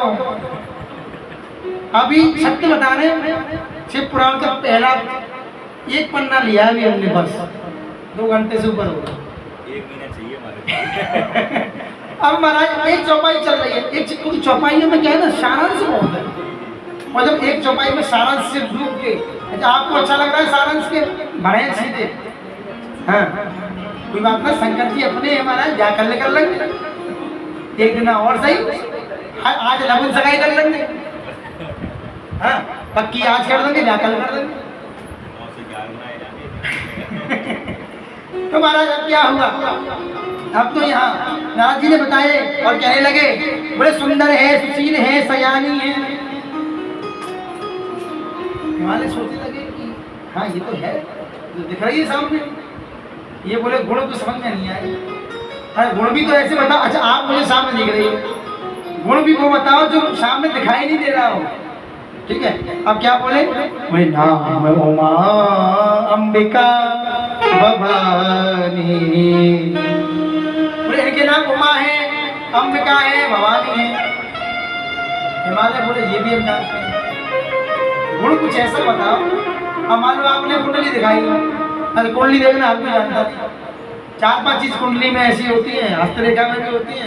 ओहो आप बीमार बहुत रहते हो। बोलो अरे पंडित जी सही कह रहे हो। अच्छा पैसा नहीं होता आपके पास, ओए भाई महाराज जी ने वास्तव में सही कही है। ये कॉमन है महाराज। 4-5 चीज सीख लो, तुमसे बड़ा जोशी कोई नहीं। तो आचार्य जी 4-5 बातें ऐसी होती है।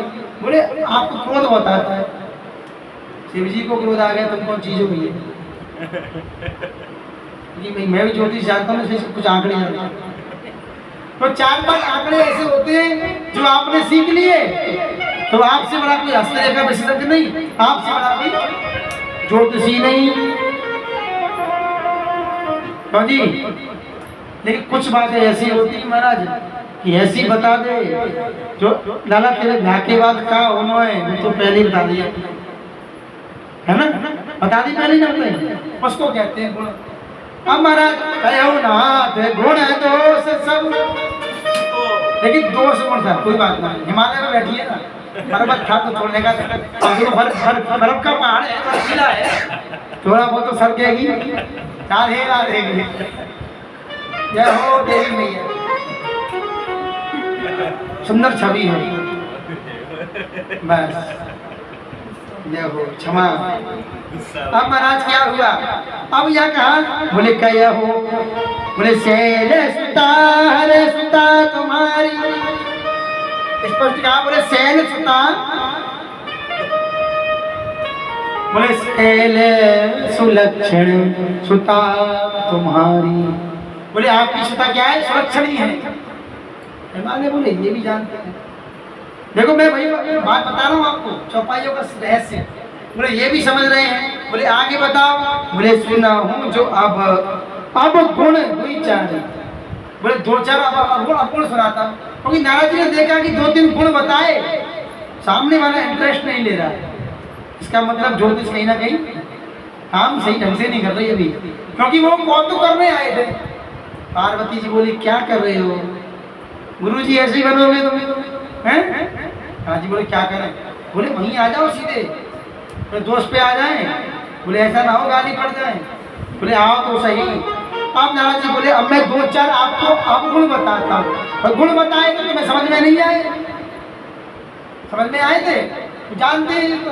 अब गुण बताए, क्या कहा? स्पष्ट बोले, बोले से बोले जोगी जटिल अकाम मन नगन अमंगल भेष। बोले जोगी जटिल अकाम मन नगन अमंगल भेष।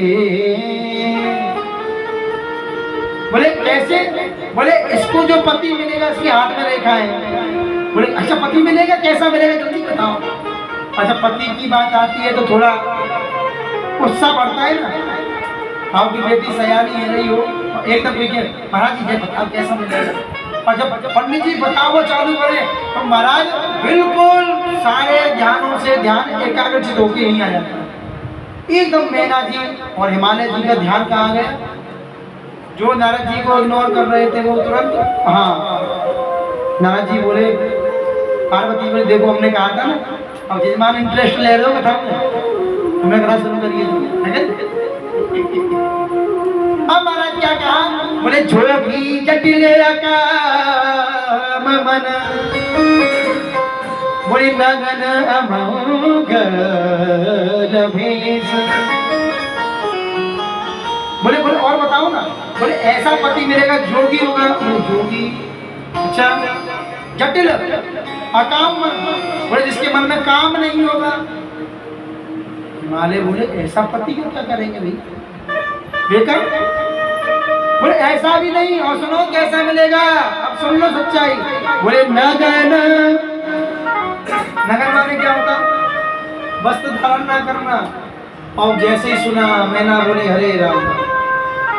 अब बताओ कौन चाहेगा अपनी छोरी को से दूल्हा जो पूरे मोहल्ला में नंबर बोले भाई फिर चाहे को ससुराल में आ जाए तो ससुराल में दूल्हा बोले ऐसे तो कभी अरे अरे कैसो देखो छोरा। ये थोड़ा लोक रीति से सोच रहे हैं। नगर अमंगल भेष। अच्छा एक बात सोच रहा, एक तो बाबा जी है, वही दूसरा वही जटिल है, मतलब नहीं जाता किसी से। अच्छा मन में काम नहीं, कोई चाहेगा पति ऐसा, चलो ये भी छोड़ो चल जाएगा, लेकिन कोई नंग धड़ंग रहने वाले बोले राम बोले चलो इसके आगे बोले अमंगल भेष, बोले भस्म बिच्छू कातर पता पड़ी भाई तुम जाओ मेरे पास में, बोले बाबा ने गले मिलना है तो पहले निकल के वो आगे बोले पहले मोते मिल सीधे। अब पता भाई तुमने नेक स्पर्श करे तो बिच्छू की टंकी लेके खड़ो तैयार सीधो, लेकिन एक नहीं यार एक शाम है। अच्छा वो बिच्छू को ना है, पीने वाले बिच्छू और ना है, वो खाने वाले वो एक बार ठंड मारा फिलहाल है एक बार निकल गया कारो बिच्छू। अब महाराज क्या हुआ, बोले अस गई पति, बोले क्या कह रहे हैं, बोले अस स्वामी ही कहाँ मिले, बोले ऐसा स्वामी इसको मिलेगा पति। बोले अरे नहीं नहीं आप भी कह रहे, बोले नहीं देखो ये रेखा है, बोले रेखा कह रही है, बोले अस स्वामी यही कहाँ मिलही परी हस्त हसी रेख। अब महाराज जोशी ने बताया तो तुरंत भैया हाँ बोले जोशी तो जानकार है। अब इस बात हुआ ना तो कुछ बातें नाराज जी ने कहा अरे ये आंकड़ा काम नहीं कर रहा, अब असली ज्योतिष खोलनी पड़ेगी। तो महाराज जैसे ही बताया अब काम किया। अब यहाँ कहते हैं बड़े सुने मुनि गिरा जिए जाने दुख दंपति उमा रसानी, सुन मुनि गिरा सत्य जिए जाने। अच्छा उमा ने सुना सत्य धीरे बात, लेकिन ये क्या कह रहे बाबा, सुन मुनि गिरा सत्य जिए जानी दुख दंपति, दंपति कौन मैना और हिमालय, बोले दुख दंपति उमा हरसानी, दुख दंपति उमा।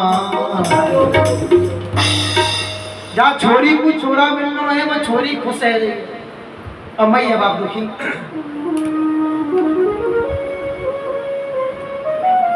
उमा प्रसन्न हो गई, बोले यही बात के लिए नाराज जी आपको यहाँ बुलाया गया था, वो आपने देर में बताई, अपने दुखी हो गए।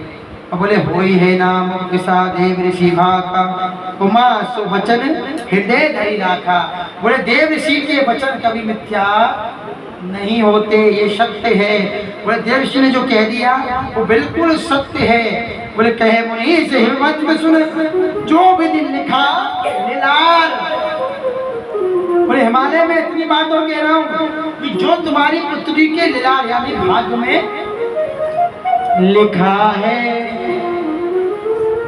तो कहते ना हमारा भाग्य कब लिखा जाता है, जब छठी पूछती है, छठी के दिन होता है, जो दिनों ने लिख दिए छठी रात के अंक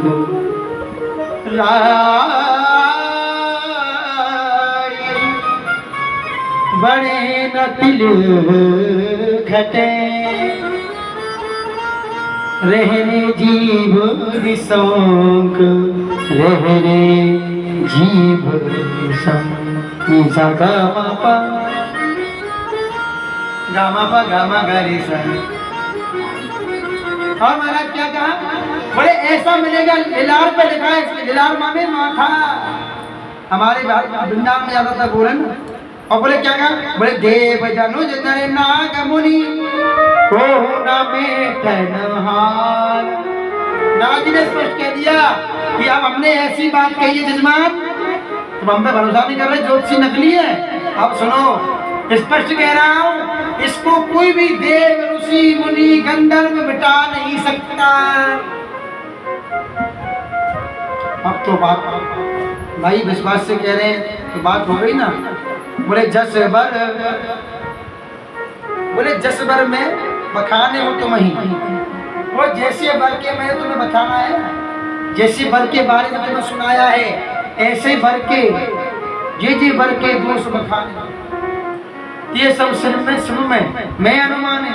बोले जो मैंने बताया है, जैसा पति मिलेगा ऐसा होगा वैसा होगा। बोले महाराज कहाँ ढूंढेंगे? महाराज जी कुछ संकेत तो दे दो। बोले आपने जो बताया जोगी होगा, रंग धड़ंग रहने वाला, विकराल भेष, बिच्छू कातर भस्म लगाए। बोले महाराज चलो जो भाग्य में लिखा है, लेकिन मिलेंगे कहाँ? बोले उसके लिए तुम्हारी पुत्री को, बोले जो तप कर रही तुम्हारी जो तप कर रही तुम्हारी जो तप कर तुम्हारी जो तप कर तुम्हारी भाभी में सफेद पुरारी, भाभी में सफेद पुरारी। बोले कोई नहीं मिटा सकता पूरे विश्व में। तो बोले कौन मिटाएगा?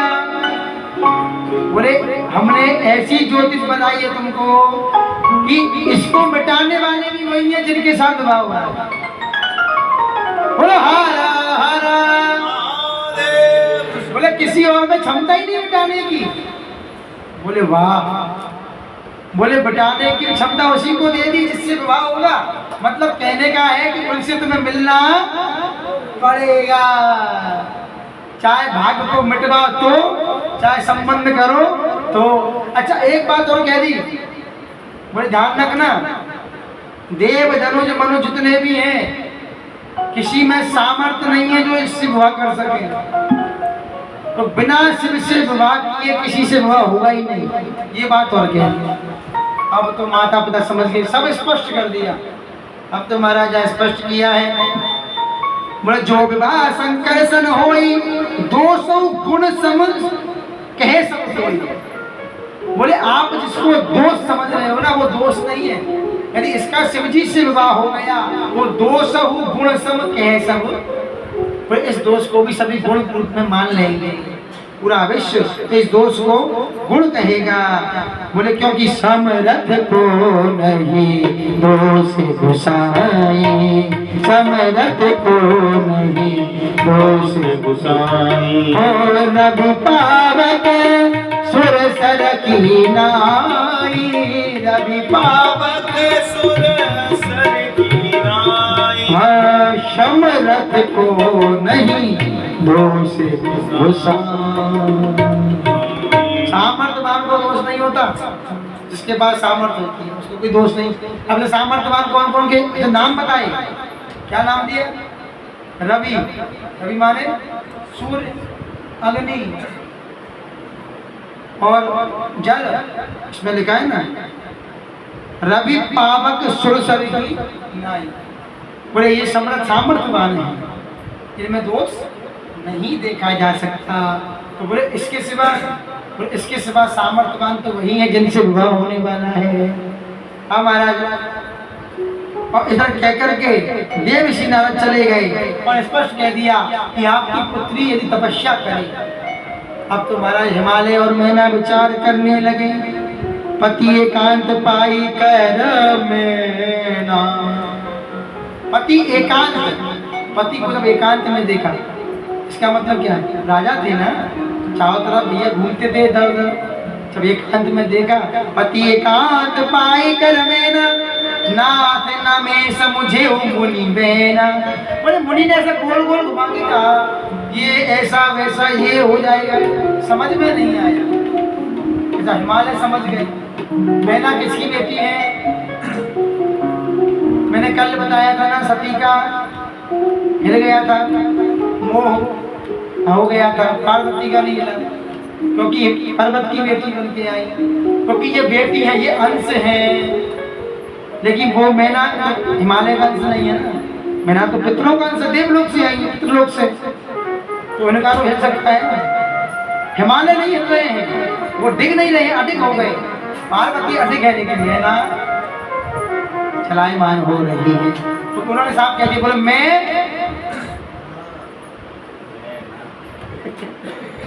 ये कैसे आई, क्योंकि वो जानती हैं मैं ज्यादा की, तो दक्ष का क्या हाल हुआ। इसीलिए शिव जी को संबंध बनाना है, जमाई बनाना है, तो शिव से संबंध जोड़ना है। तो दक्ष की तरह मैं करूंगी, तो महाराज मेरा भी कहीं गोविंदा ऐसा जरी ना कर दे। इसलिए कैसे बन के पहुंची है, बोले मैं तुम्हारी पहले तुमने ससुर को किया था, वो ससुर में थे, लेकिन अब सास है मैं, इसलिए आगे क्या लगा दिया मैं।